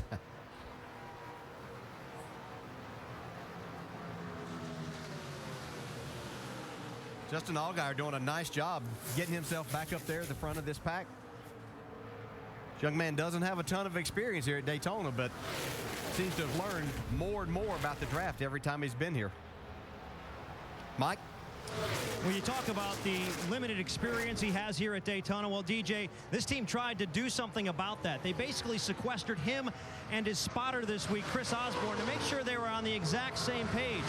Justin was having a little bit of difficulty seeing out the front and rear window of this car. His perspective is different, so he wanted to make sure that the communication process between him and Osborne was accurate. Well, if you listen to the communication tonight, it's clearly like a play-by-play. Osborne telling him where to be and when to go, telling him which lane's moving, which lane is not, and it's obviously helping Allgaier. Allgaier's out front right now, and that Penske tandem looks awfully strong. You know, it's definitely a team effort between the spotter and the driver at these type of races, and some drivers like more or less of that kind of communication, but it really is vital to know which lines are moving and where you really need to be at a certain time. I am so impressed with that light blue and white 99 car, Trevor Bayne. He says this is basically like his Daytona debut all over again. Came here in February, only got a handful of laps into the race and got caught up in a wreck. Yeah, he got crashed early, and he was running well then. I think he was very disappointed because he had a great car for the race in February, and he's got a great one tonight if he can keep it clean. How cool do you think it is to him to look in the rearview mirror and see that 3 car behind him? Let's check in on Dale Earnhardt Jr. Dave? And checking in with Tony Eury Jr., his crew chief. Tony, he hasn't given you a whole lot of information, and he didn't want any adjustments on that first stop. Can you tell if he has a good race car or not? I think it's pretty good. It's just a little too free to be on the bottom there a couple times, and he's just moving around, making it work. But I think we'll just tighten it up just a little bit on the next stop because definitely the bottom lane's where you need to be. Can you tell, is he playing it safe at all? It doesn't look real safe out there right now. Well, I think some of the setups of the cars, we're just bouncing too much. And, it's just, a product of just learning these cars to see what happens. But I think he's going to be in good shape. We'll see what happens. Calm and cool down here in the 3-pit, guys.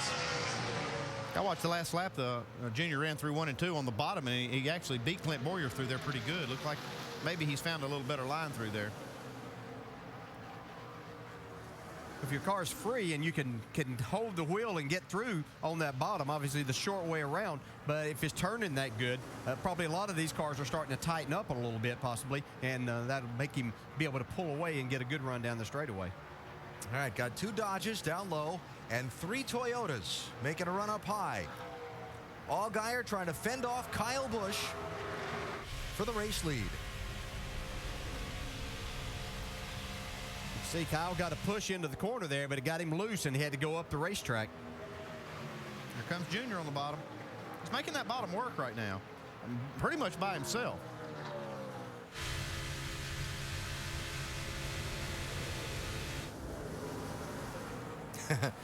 Hey, Trevor, that 3 car's not behind you anymore.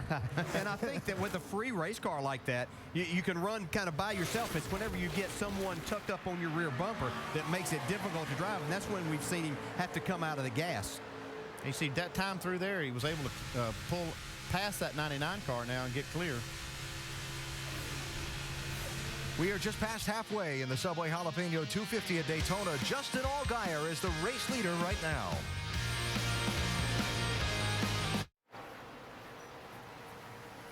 And welcome back to the Subway Jalapeno 250. Let's get you caught up on what has happened so far, because there has been a lot. It's the 5-hour Energy Rapid Recap. Nationwide Series new car debut tonight. A couple of Dodge Challengers leading the way. Parker Kligerman started second. Pole sitter, that'd be Brad Keselowski. Yeah, good to see these cars. Got the Mustang and the Challenger and the Impala. A lot of fun seeing the old pony cars back on the racetrack. It's also a big night, too, because Dale Earnhardt Jr. is in that Wrangler 3 car, starting third.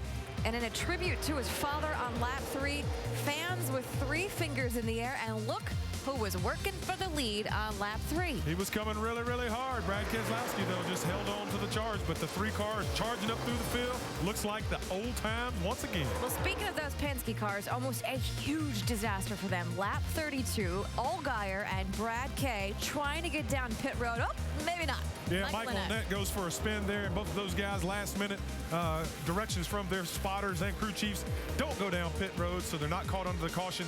Great save for both of those guys. So check this out. Penske and Gibbs, the cars have won 10 of the last 11 races, and look who's running 1-2 right now. It is Justin Allgaier and Kyle Busch, and that third car. Absolutely, but the question for me is, where did Carl Edwards go? Guys, we got to get some info on that. What happened to Carl Edwards? Paul Menard off the pace, Brad. Tear a fender up or anything? Yeah. Yeah, it popped. Yeah, it looks like the right front's down there.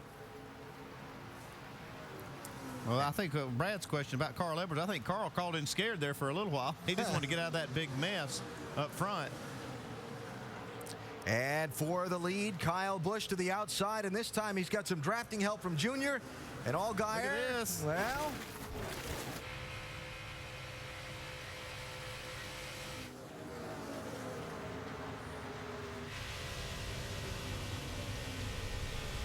guess Junior didn't want to run that very high lane around the top of the track. Well, once you push the guy out there and send him on, then you've got no help there yourself. And Junior wasn't getting pushed from behind, and so that kind of left him sitting. He'll make his way back. This car's handling really good right now. We heard Tony Jr. say that they might make an adjustment, but I'm sure they're talking about that right now, Andy. Well, he was making time on the bottom of the racetrack till he caught that lead two cars there, and they were occupying that lane, so he was looking for a way around. That's kind of how he got forced up there.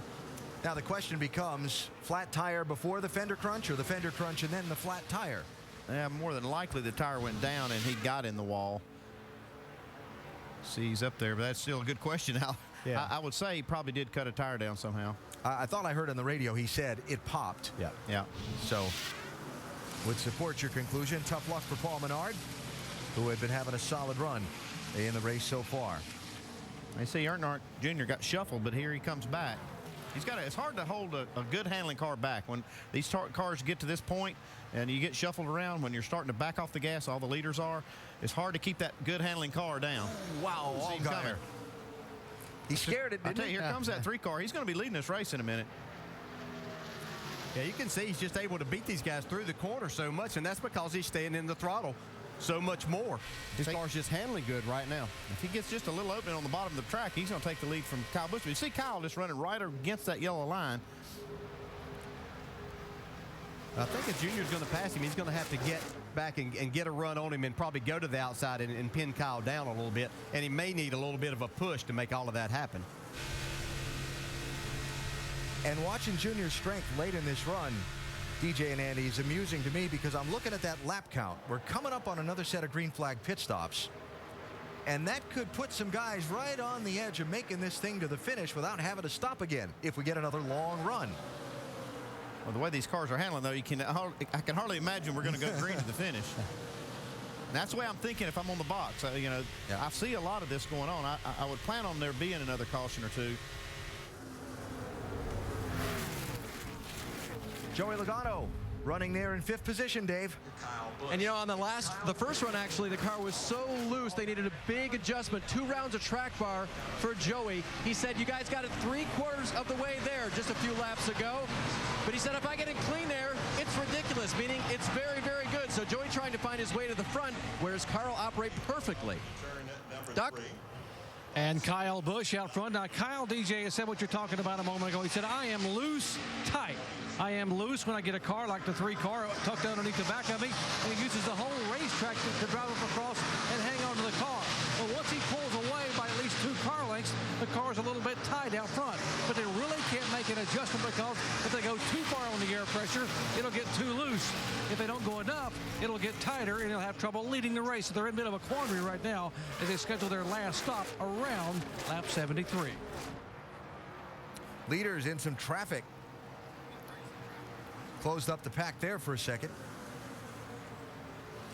Yeah, that loose and push situation, welcome to Daytona. That's something that you fight here because there's just not a lot of grip. Here we see Carl Edwards.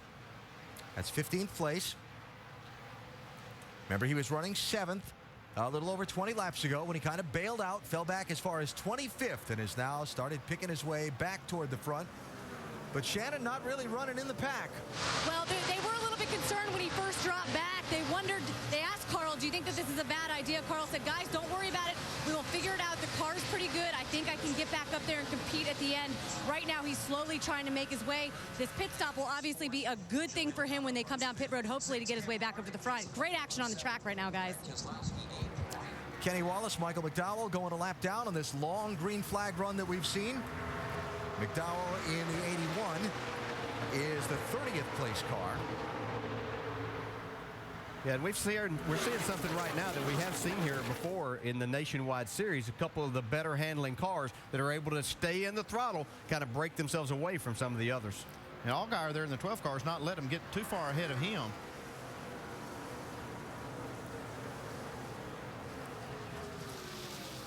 Trevor Bayne had a handful. I've seen him a few times have to turn this car right when he gets in the corner. He's doing a lot of that right there. Wow, look at that thing. And he's just having to walk it off the corners. As you said, Andy, we've seen this a couple of times, and there's only so many times that you catch it before you just have to back out and say, okay, need to calm down. We'll get tires and adjustment on it here before long. It's Ryan Newman in the 1. Up to challenge Bayne. The bump draft for Bayne from Clint Boyer in the 21. Boyer spent a lot of time up toward the front of this pack. Trevor Bayne's probably thinking, if you'd just seen me drive off of that turn 4 a while ago, you wouldn't be up here on my bumper like that.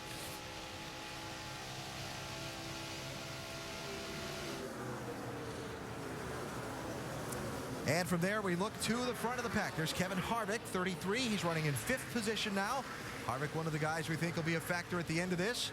And at the top of the stack, Kyle Busch, Dale Earnhardt Jr., Justin Allgaier, and Joey Logano as we close in on what could be the final pit stops.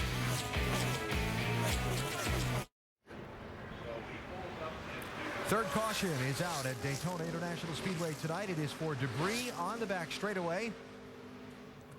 And the pace car picks up the new leader in this race just before the caution came out. Dale Earnhardt Jr. shuffled by Kyle Busch. You know, I said it's hard to keep a good handling car down. Right now, at this point of the run, right late, when the tires get hot, Junior's car is by far the best handling car. Makes this pass really look pretty easy. Yeah, you can see he had a push from the 12 right there as they got to the center of the tri-oval. He could feel that little bit of a push and just pulled to the outside of Kyle Busch and went on. And then the caution flag for something down towards turn 3 on the back straightaway has put the pace car in front of the field. Now got 30 laps to go. Be 29 when they come back around to the pit lane, Andy. This could be the money stop. Oh, yeah, this could be the last stop if it does go green. Like I said, I'm not going to count on that, but it could, and this would be a good opportunity for everybody to make their last adjustment. Michael McDowell, the Aaron's Lucky Dog free pass on this caution. First car not on the lead lap, so he will come back around and get back in the hunt for a top finish at Daytona. I don't believe I'll be adjusting on that 3 car, though. It'd be hard to, the way it came on there.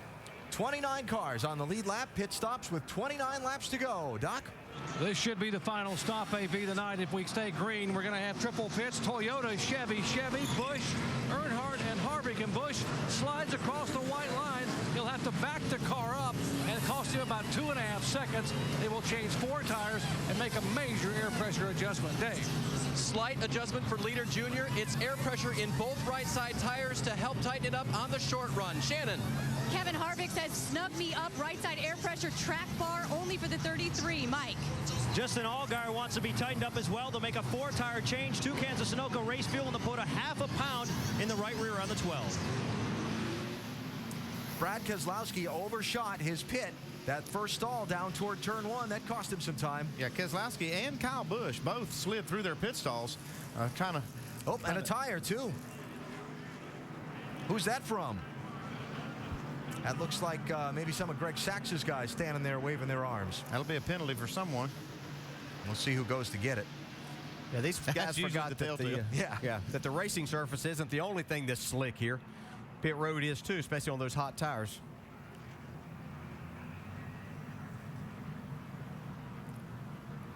All right, so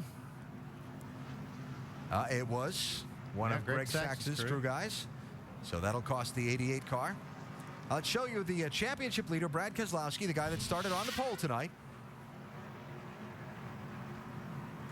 See, just actually underestimated the grip level there, or overestimated it. Yeah, you don't get points for parallel parking in this. Oh, same thing with Kyle Busch. Just no grip, and you don't. The brakes that they run on these cars aren't as good as like what you'd have on an intermediate track and everything. So it takes some adjusting to get used to it. And of course, they're wanting to get in there as quickly as they can, but not any grip to be had.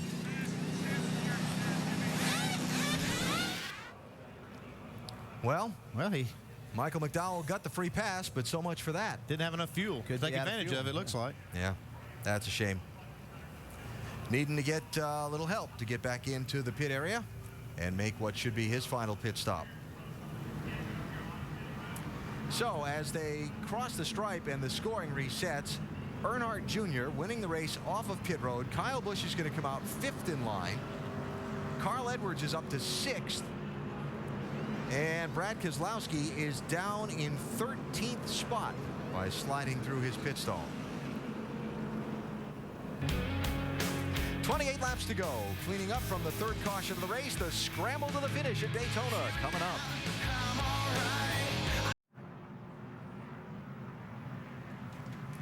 The Subway Jalapeno 250 getting ready to go back to green for what should be a frantic final 26 laps. There are the top 5 as we get set for this late race restart. Greg Sachs has got a doubleheader of penalties coming off this last set of pit stops. See right here, he gets on the brakes as they come down to pit road entrance. Now he catches that cone. Easy. You got the cone. That's one penalty. Can't take the commitment cone with you. Then we saw the tire get loose on the pit road. So for either one or both of those violations, Sachs has to go to the end of the line for this restart. So it's Earnhardt Jr. inside of Allgaier. Second row, you've got Harvick and Newman, then Kyle Busch and Edwards back up in his 6th position. Remember Brad Keselowski back down around 13th in line after this slide through his pits, and we go green with 26 laps to go.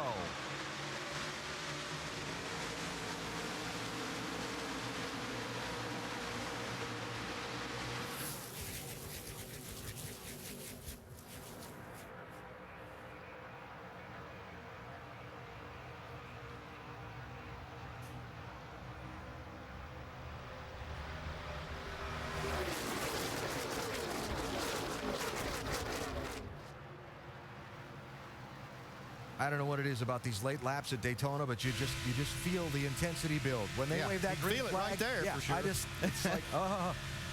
Yep, it's getting ready to get Junior felt it. business is picking up right here now. It's we still have 25 laps to go when they get back here, but these guys are going to be fighting for every spot now. Not much, a lot of taking, not much giving here. They'll be going for the little small holes now. They won't be waiting on a big one to open up.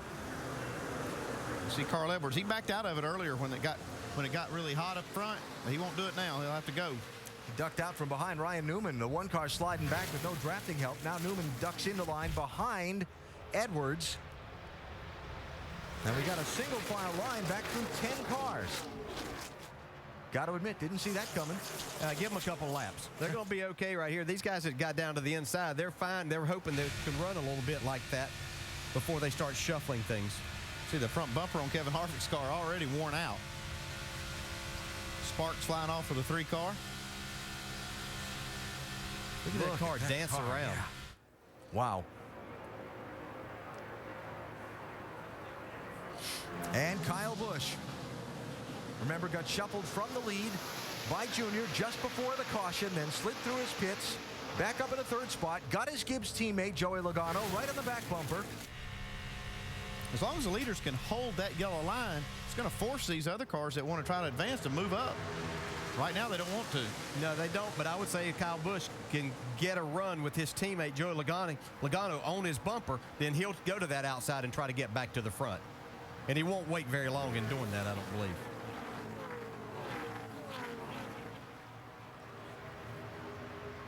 KG Kevin Harvick talked earlier today about not feeling his car had the flat-out speed for a pole contending qualifying run. He was right, thought they had the handle for the race. I'll tell you what, talk about flat-out speed. The last lap for Dale Earnhardt Jr. was a 47.39, fastest lap of the race for him, or anyone. 23 to go. Getting time to settle it here at Daytona. Earnhardt Jr. in the famous 3 is out in front.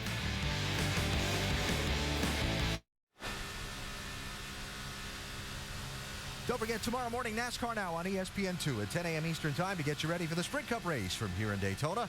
And on Sunday, the Eyes on IndyCar Series on the historic road course at Watkins Glen. That's on ABC at 3:30 Eastern Time. From here in Daytona, this NASCAR Nationwide Series moves on to Chicagoland. That's next Friday night, 7:30 Eastern on ESPN. Hope you'll be with us for that. We are in for a great finish tonight here in Daytona. Dale Earnhardt Jr. leading Kevin Harvick, Kyle Busch, Joey Logano, Clint Boyer, and a host of others with 19 laps to go. The ones that pique my interest the most are the 2 Penske cars that have gotten together on the racetrack now, 22 and 12. Remember, they started on the front row, Allgaier in the 12, Keselowski in the 22. Keselowski got shuffled some problem back. with the 12 car. His back panel, his sail panel has come loose. The back bumper, you can see it flapping. Wow. Maybe he got a little too heavy much shot. Too much bump drafting back there. Yeah. How about Ricky see it buffeting the spoiler, though? Yeah, Ricky Stenhouse there in the 6 car. Yep. You know, he's had his problems. That's it for a second, straight up in the air. Still good. Good, your bumper came off. Somebody probably banged it off of there. Whoa, there he goes. look out. Yeah. He just lost it right there. Just all that downforce. Hang on to it. Hang on. That was a good save. Inside here, no caution. No caution. And all these guys around him. Yeah. And they said, but he's cost these guys a lot of momentum, and they've lost the lead draft. Yeah, the lead draft got away from them quite a bit now. It'll take a lap to catch up. Or to actually get back to speed, not to mention catching back up. Go ahead, Mike. Alan, listening to the radio for the 12, you could sense something like this might be coming. Not too long ago, he came over the radio and said, we are all over the place. In fact, he told his crew chief he thought there was a hole in the body somewhere because it was so aero-sensitive, more aero-loose and more aero-tight than they were when they started the race. So Justin certainly could sense something was changing with his race car. You can see that sail panel back there. It's just making it very, very unstable. He's going to end up wrecking it again here if he's not careful. They don't test this kind of thing in the wind tunnel, so they don't know what it's actually doing. There's Chad Walter, his crew chief, getting a good look at it on the radio and getting a battle plan together for his guys when that 12 car comes to pit road. At some point, you got to figure they're going to have to they're waiting on a caution, but the way this car's driving, they might be the caution. Yeah, and I would have to think that NASCAR's looking at this, wondering, whoa, as he gets really sideways there, he needs to just back out and take it easy and hope that he does get a caution and it's not him. What that... It is crazy loose. Yeah, 10-4, you can't afford to get on the bottom here. Just pedal it nice and easy. What that half spin did, as you were talking about, was break the front 7 cars away from the majority of the pack. And that really changes the dynamic of the end of this race for all those guys trying to run for the win. So Allgaier hanging on, as you said, hoping for the caution and hoping not to be the caution. Junior, Harvick, Busch, and Logano, front 4, trying to break away.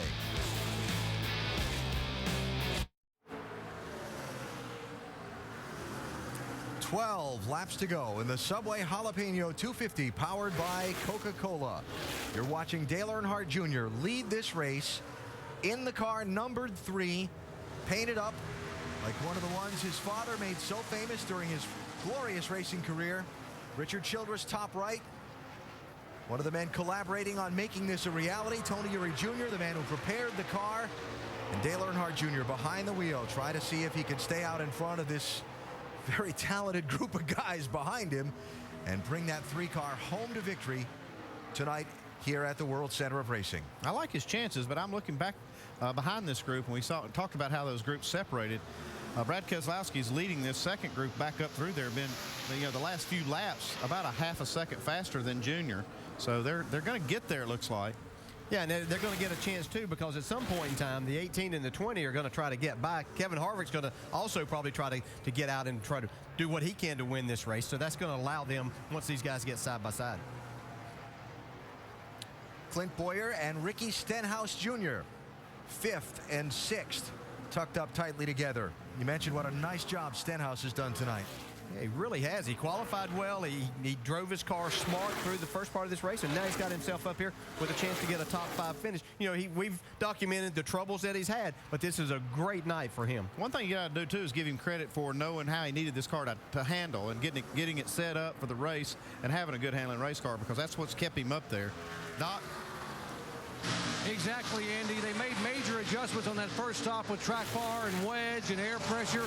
When he told him, he said the car is now good in, a little bit free coming off, and they said just drive it and be comfortable. He told me before the race that his run at Loudon last week had given him so much confidence, and that's what made the difference in qualifying today when he qualified 6th and now trying to hang on and maybe, just maybe, get his first top 5 finish of 2010. Doc, interestingly enough, in a news conference earlier today here at the Speedway, NASCAR Chairman and CEO Brian France said that changes may be coming to this nationwide series to ensure that seats remain available for young drivers and new teams like Stenhouse, a young talent trying to build his way up the racing ladder. It's always a balance, though, between having all these Cup stars and great race car drivers in the series for the young guys to learn from and having enough available seats. Jeremy Clements has been coasting on the apron. It looks like he's going to make it back around to pit road. Yeah, he is. That's him there rolling in. So we stay under the green flag. 29 cars on the lead lap, 9 laps to go, Dave. And Alan, when you think about the paint scheme on this 3-car and why Junior chose it with the entities that all agreed to doing this over all the others he had the options on, it's interesting to hear his answer on that. We talked to him in qualifying today. He was a little bit jealous when Martin Truex got to use it in 2004 on his way to his first of 2 nationwide championships. It was his favorite paint scheme that his dad ran growing up. And even recently, he's used it to design his own cars when he races online. He said, I wanted to make sure that if I ran this 3 one last time, that it was going to be in this paint scheme, the one that was my favorite whenever my dad drove it. Running this car tonight, the collaboration between Teresa Earnhardt, Richard Childress, and Dale Earnhardt Jr. And right now, I can tell you just from watching the fans on the property earlier today, there are a lot of Wrangler yellow and blue 3 shirts in this grandstand. If he's able to hold off this snarling pack of drivers, it's going to be an awfully loud ovation. Yeah, it's just a 4-car pack right there, but now Keselowski has got up to Stenhouse, and he's been catching this group 3, 4, 5 tenths a lap. I think he's going to get right to him. It looks like at the end of the race. Yeah, Ricky Stenhouse did a nice job there. He saw the 22 coming. He pulled out to get around the 21 and used Brad Keselowski's push to get himself up in the 5th spot. And they do continue to catch this lead group. Of Brad Keselowski's victories this year, 2 of them have come on last lap passes. One of those at what many consider to be the sister track to this Daytona Speedway, Talladega. Well, they're going to have a lot of momentum coming right here about the right time. They're going to have to find something to do with it now. They need to be making plans because they are going to have, a few miles an hour faster than the leaders are running. Yeah, the only problem that Brad's going to have is he has nobody pushing him right there. So he's going to have to make a decision when he gets up there. Is he going to continue to follow this 6, even though he doesn't have a lot of experience here, or is he going to try to do something on his own? Can I answer that? Yeah. No, he's not going to keep following him. 6 laps to go. Yeah, they were about 0.4 of a second faster once again. Those 2 cars catching this group of 4. Okay, it's gone. Brad Keselowski's fast race car. Mike? You know, guys, when you look at Brad Keselowski's resume, a couple of things that stand out, and that would be his Cup Series win at Talladega and, of course, the Nationwide Series win there earlier this year. Obviously, this style of racing suits him. So I had a conversation with his crew chief, Paul Wolf, this weekend. He said part of it's instinctual, but part of it is the fact that he works at it so hard. He studies videotapes. He knows exactly where he wants to be. He puts himself in simulated situations so that he knows where he wants to be at this stage of the race. He studies this style of racing, and the homework could be paying off. He's running toward the front, but only a few laps to go, guys. And behind them, Ryan Newman and Carl Edwards hooked up. Yeah. These fans are standing. They're excited for Junior. They see the 6 and the 22 coming. Did you see his hands working the wheel there? He had his hands full. Lap ago, we heard on it was Kyle Busch's radio. Here we go. Here goes Keselowski now around Stenhouse. Kyle had something on the grill, apparently. We heard from his spotter saying, okay, it's gone. That was that move we saw out of traffic. And Paul Menard again. Yeah, another right front tire down on this 98 car. Still under green. Not anymore. Caution is out for debris from the 98 car with 5, now 4 laps to go. Oh, my. Oh, my. Well, you had to know when you saw that tire that there was going to be debris. Oh, yeah, it's everywhere. Yeah. Yeah, no choice but to throw the yellow right there. And there it went. Man, you can see that tire pop. Same spot on the racetrack, too.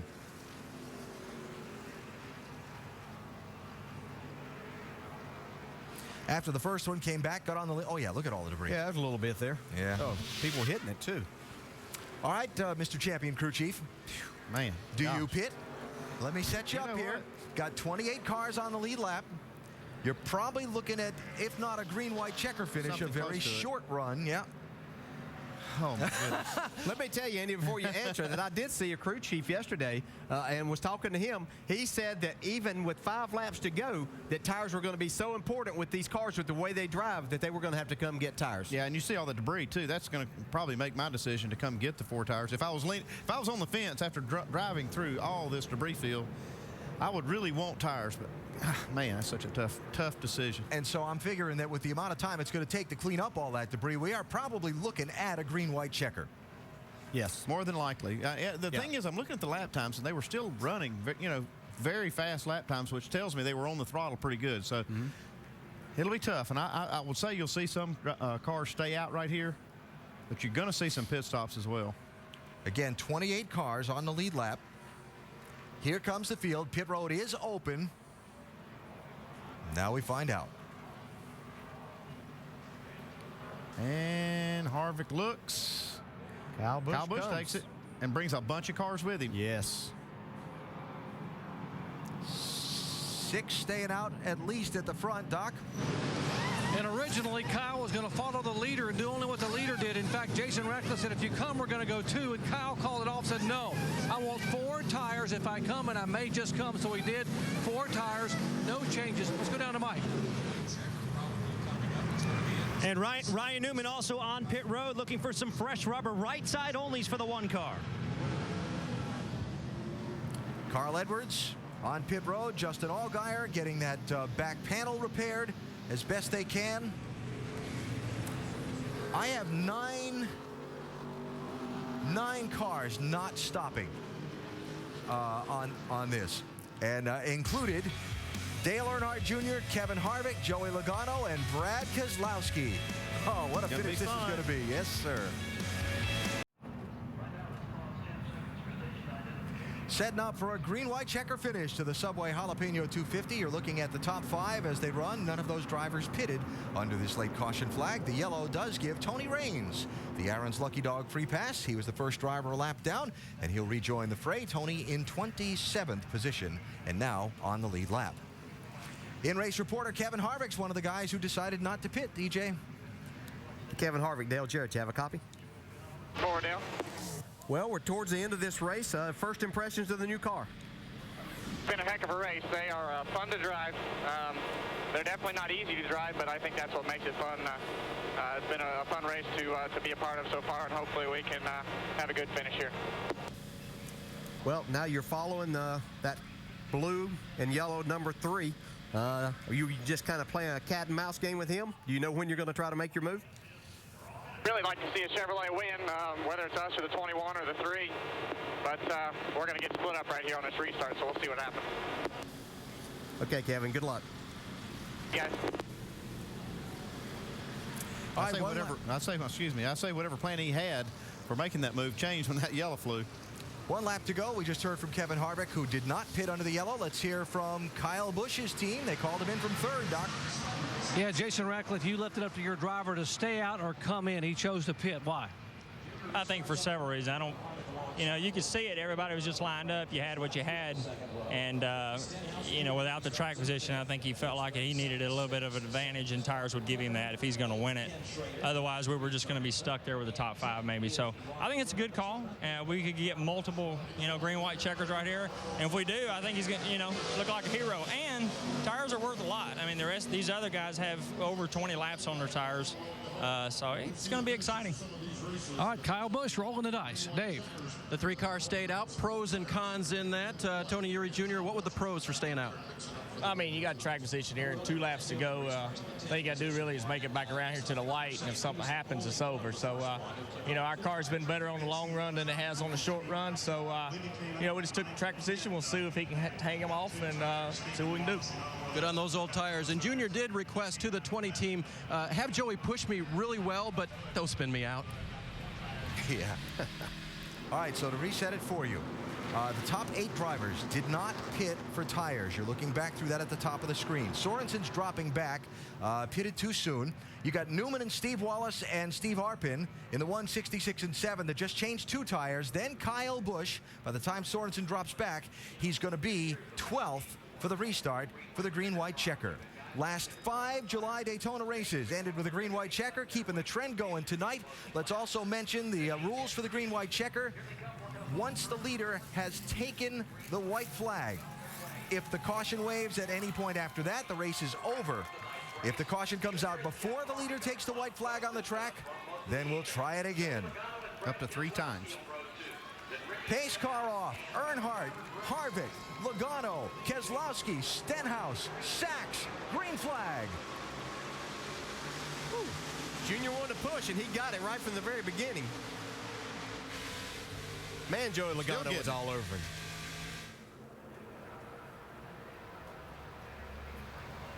Here comes Harvick and Keselowski back on the outside, though. Brendan Gaughan bobbing into the outside lane, coming into the picture. 62 car with a push from Clint Boyer. Whoa. Contact there. They keep him straight for now. That was Kligerman on the back of Harvick. Gaughan with a run to the outside, now bump to the inside. Yeah, the bump drafting's getting a lot harder here, and I'm not sure these guys can keep control of these cars like that. Meanwhile, Earnhardt Jr. and Logano have shot out ahead of the pack. If they get to the white flag before a caution flag, then the race is in its last lap. Looks like they're going to do that. White flag in the air. White flag at Daytona.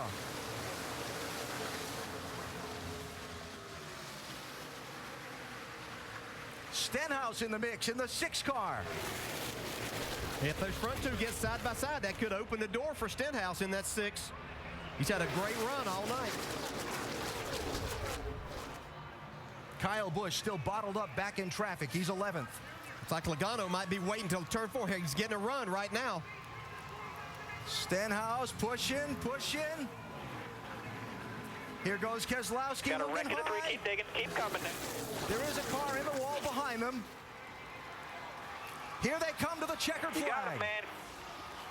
And Earnhardt is going to drive a number 3 car to victory lane at Daytona again. Dale Earnhardt Jr. wins.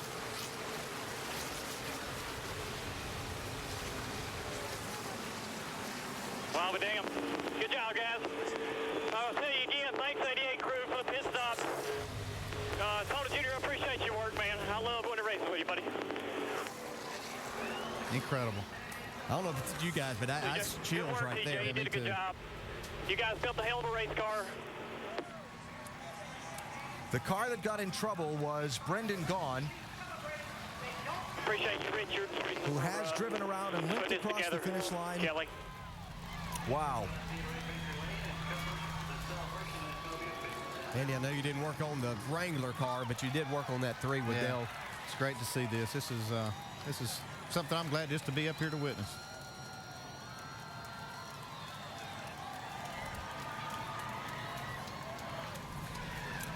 The emotion from Tony Eury Jr. after his car took the checkered flag. Mike?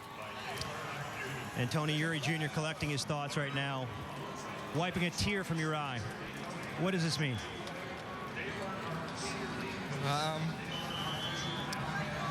Man, you know, we lost everything here, and to come back with that number and do this, that means everything. Can't follow that up, guys. You can hear the emotion. A very, very special win for everybody involved with the 3 team. Alan?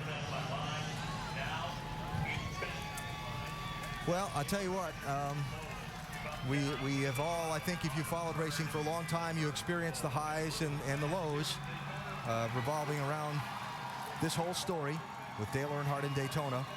But I think for Dale Earnhardt Jr. and I think for these fans, they're going to revel in the highs right now.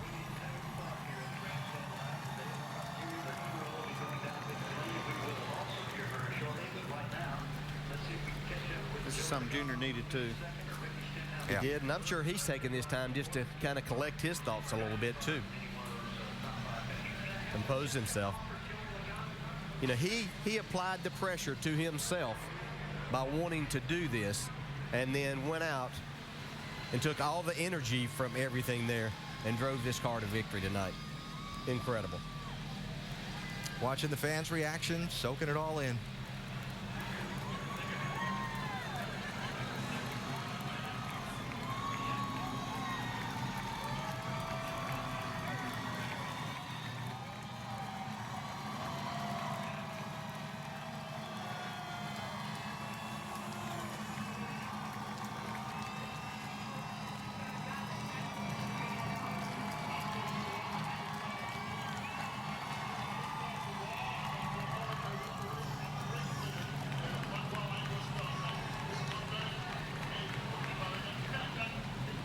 Can only guess what's going through his mind right now.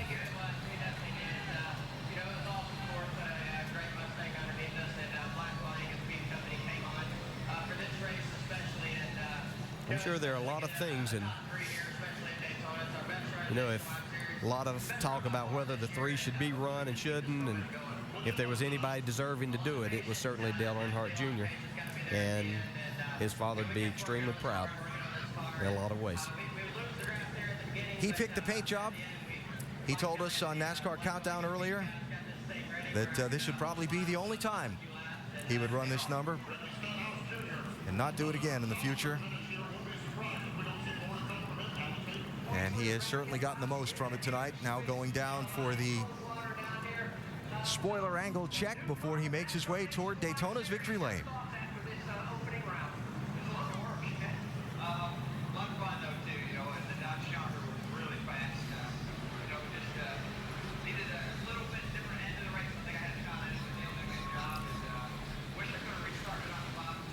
And all clear, and on he goes. And as I say again, I can only imagine the thoughts that are going through his mind on that cool-down lap. And while he drove around, his crew all waiting for him.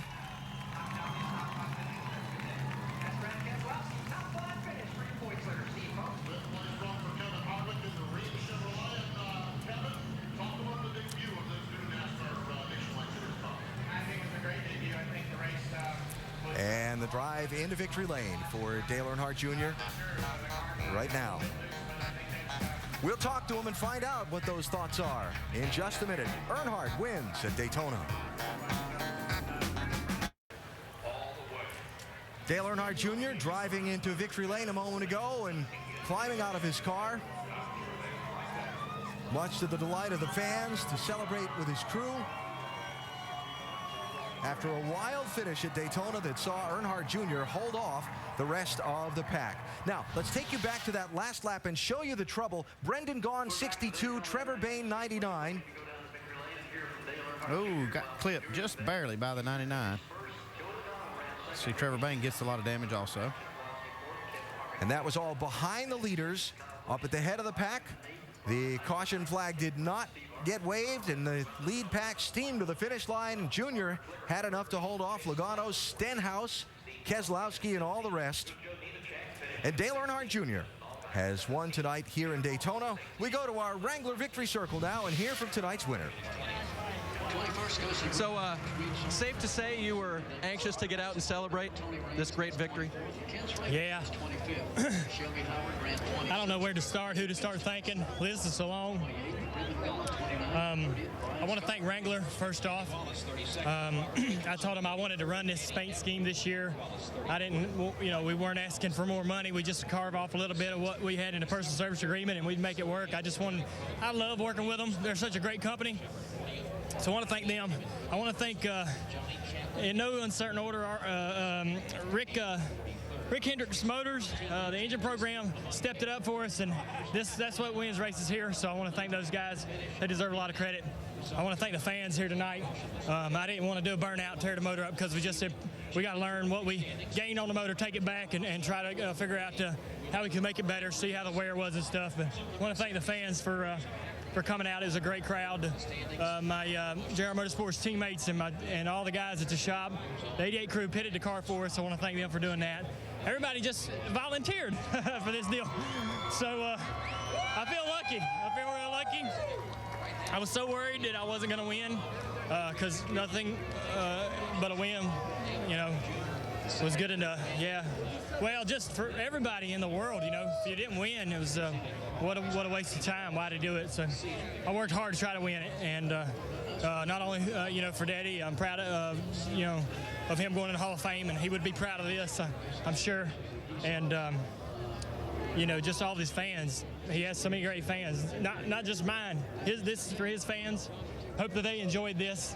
That's it. No more three for me. We'll win, and this will be it. That's it. You drove up by the wall. You looked into the eyes of a lot of them. What'd you see up there? Oh, I don't know, man. I couldn't see that good. A lot of sweat, and I just... What'd you feel? Didn't want to do a burnout because I wanted to tear this motor apart and see what we did, how we improved, and it's emotional, I'm proud of myself. I'm proud of, I'm proud to have done what I did with this group, the JR Motorsports group. I'm proud for Richard and Teresa and everybody who was associated. It came together to make this happen, but mainly the fans. I mean, I hope that they really got a lot out of this, and because it was trying emotionally to put it together. I'll quit yapping. Y'all go interview the rest of them guys. We're glad. We're happy. Thanks for everybody that tuned in. It was a good race, and I enjoyed it. We're glad you put the three back in victory lane. I know a lot of people are, Dale. And as we look back up here, I think Doc is caught up with Richard Childress right over there. Let me just ask you real quick. Sure. When you gave him a hug, what was that like with Richard? Well, he just said that Daddy would be happy, real happy. And who would know better than him? I feel the same way, but I never knew what I was going to get with Daddy sometimes, but he was a loose cannon. But Richard and him were great buds, and I don't know how this happened. We didn't have the best car early in the race. The 20 car had to run on the back straightaway. I thought the race was over. The 6, he ducked out to try to look, and the 6 didn't go, so he pulled it back in. Who knows what would have happened there, but these things are a lottery, and I just feel real lucky to have won the race and the whole package with the car and team and Richard and everybody else. Just real emotional, but I'm glad for him. Here, I want everybody just to be happy. You know what I mean? That's all I want. I think they will be, because you have a heavy right foot and big shoulders to do this, Junior. Thank you. Let's go to Doc. Just a few feet away from where Dale Jr. is celebrating Richard. So many wonderful memories. So what does it mean to you now to see that 3-car back in victory lane? Well, it's really special. You know, I know how much has been put into this by Dale Jr., Kelly, their whole race team. And when Kelly came to us and put it together, I thought it was a great tribute to Dale. To see Dale Jr. here in Winter Circle tonight, the look on his face brought back many memories of when I saw the Dale Sr. here. Talk about the memories. I didn't think I'd ever see you with the black 3, blaring a hat with a black 3 on it. You said 10 years ago you probably would not have a 3-car on the racetrack again. You brought it tonight, and what did you think when you saw that car go to the top of the board like the old days? Well, when you see the 3 up on the board at Daytona, it brought back a lot of memories. Dale Jr. ran the 3 for us here in 2002 and won the race here, and here he is tonight, won another race, so it's special. Would you consider running it again or down the road in the future? I mean, it was such a special night for the fans who enjoyed it so much, and obviously it brings back some success for RCR, Teresa Earnhardt, and Dale Jr. No, we don't have no plans on running it. My grandsons run it. Both of them run it. One runs it in the truck and the other one in the K&N series, but we don't have any plans of bringing it back anymore. Dale Jr., when asked a moment ago, said you told him when he came into victory lane his daddy would be very, very proud of him tonight. Obviously, I know Dale looking down. If he were here, what do you think Dale Sr. would say right now? He'd be very proud. He's very proud of his whole family and everything they've accomplished, and a lot more wins in there for Dale Jr. Richard Childress championships, wins at Daytona. He was a part of this whole process along with Teresa Earnhardt, Kelly Earnhardt, and Dale Earnhardt Jr. Bringing back some wonderful memories, Alan, and bringing back the colors and the victory for Earnhardt here at Daytona. Brings back good memories. A great night here at Daytona, Doc. You heard Dale Earnhardt Jr.'s words a minute ago. Winning was everything tonight. And he got to the checkered flag first in that number 3 car at Daytona. An emotional victory for Tony Eury Jr., who headed up putting that effort together. And the fans leaving the Speedway so very happy tonight as the sport's most popular driver has driven the number made famous by his father to Daytona's victory lane. Subway Jalapeno 250 at Daytona is brought to you by Subway Restaurants. Subway, race hard, eat fresh. Touch of gray gets rid of some gray, never all. And Comfort Inn. After a long day of vacation, relax with Comfort Inn. Well, it was quite the project to take on for Dale Earnhardt Jr., Teresa Earnhardt, and Richard Childress to collaborate on fielding a number 3 car to honor Dale Sr.'s induction into the NASCAR Hall of Fame this year. Jr. chose to do it in a paint scheme reminiscent of when his dad left Rod Osterlund and first teamed up with Richard Childress. The weekend, one of extreme focus for Jr. The fan salute on lap 3 when he tried to take the lead. Well, he had the lead when it counted most, and car number 3 went to victory lane tonight. And a special moment for Earnhardt Jr. and Richard Childress tonight as they have won here at Daytona. Talked about just before the start of the race, how when you look at the record books, the first 2 lines in the Nationwide Series rundown at Daytona are Earnhardt and Earnhardt. Well, Jr. gained another one on his dad in the win column. He's closing on him.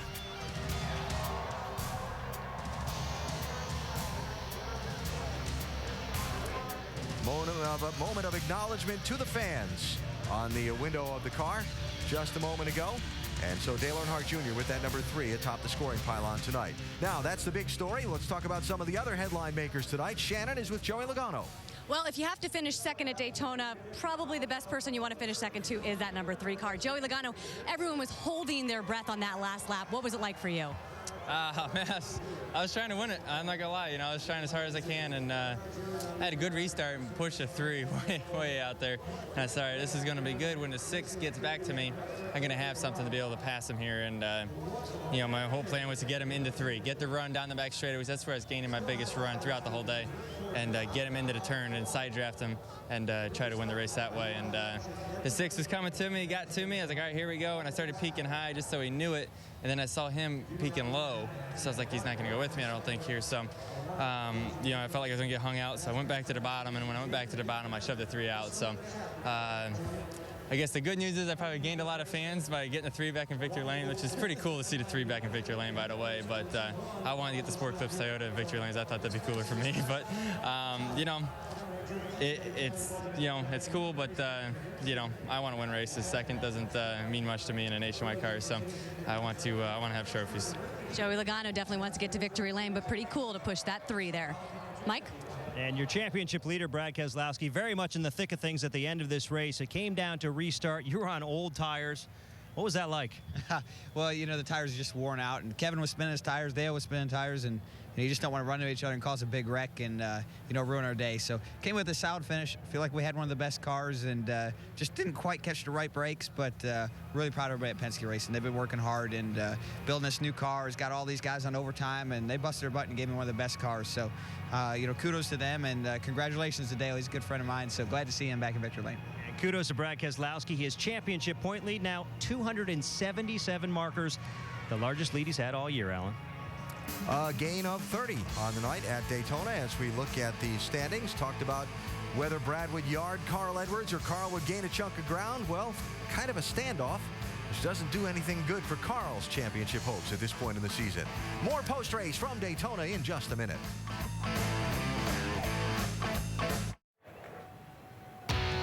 Well, after an exciting night at Daytona, we go to Chicagoland Speedway as the NASCAR Nationwide Series rolls on through the summer months.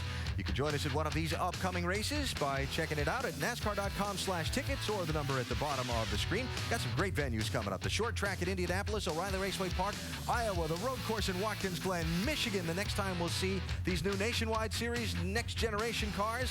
And then Bristol. And then Bristol. A lot of good stuff coming up. So, on the night tonight, the track, turn 2, seemed to be okay. Never heard anybody complaining about that. The new cars, wild, but great. Yeah, they did. They handled, they were a little bit shaky as far as the way they looked, but they still handled okay, and it was an exciting finish. And the 3-car went to victory lane again. Yeah, and he showed just why he's literally one of the best to ever drive here at Daytona, Dale Earnhardt Jr. And, you know, if you look down the list a little bit, Jack Roush has to be pretty proud of his young guys. Ricky Stenhouse Jr. finishing 3rd, and Brian Eichler at 9th. 2 guys in the top 10 for him. Kyle Busch came back to 7th after the 4-tire pit stop. But in the end, it was Dale Earnhardt Jr. who will make all the big headlines from tonight. Next Friday night, the NASCAR Nationwide Series at Chicagoland, ESPN at 7:30 Eastern. Sports Center is next, including more post-race coverage from here in Daytona. We'll be back in just a few minutes. Dale Earnhardt Jr. is one tonight here at the World Center of Racing. This has been a presentation of ESPN, the worldwide leader in sports.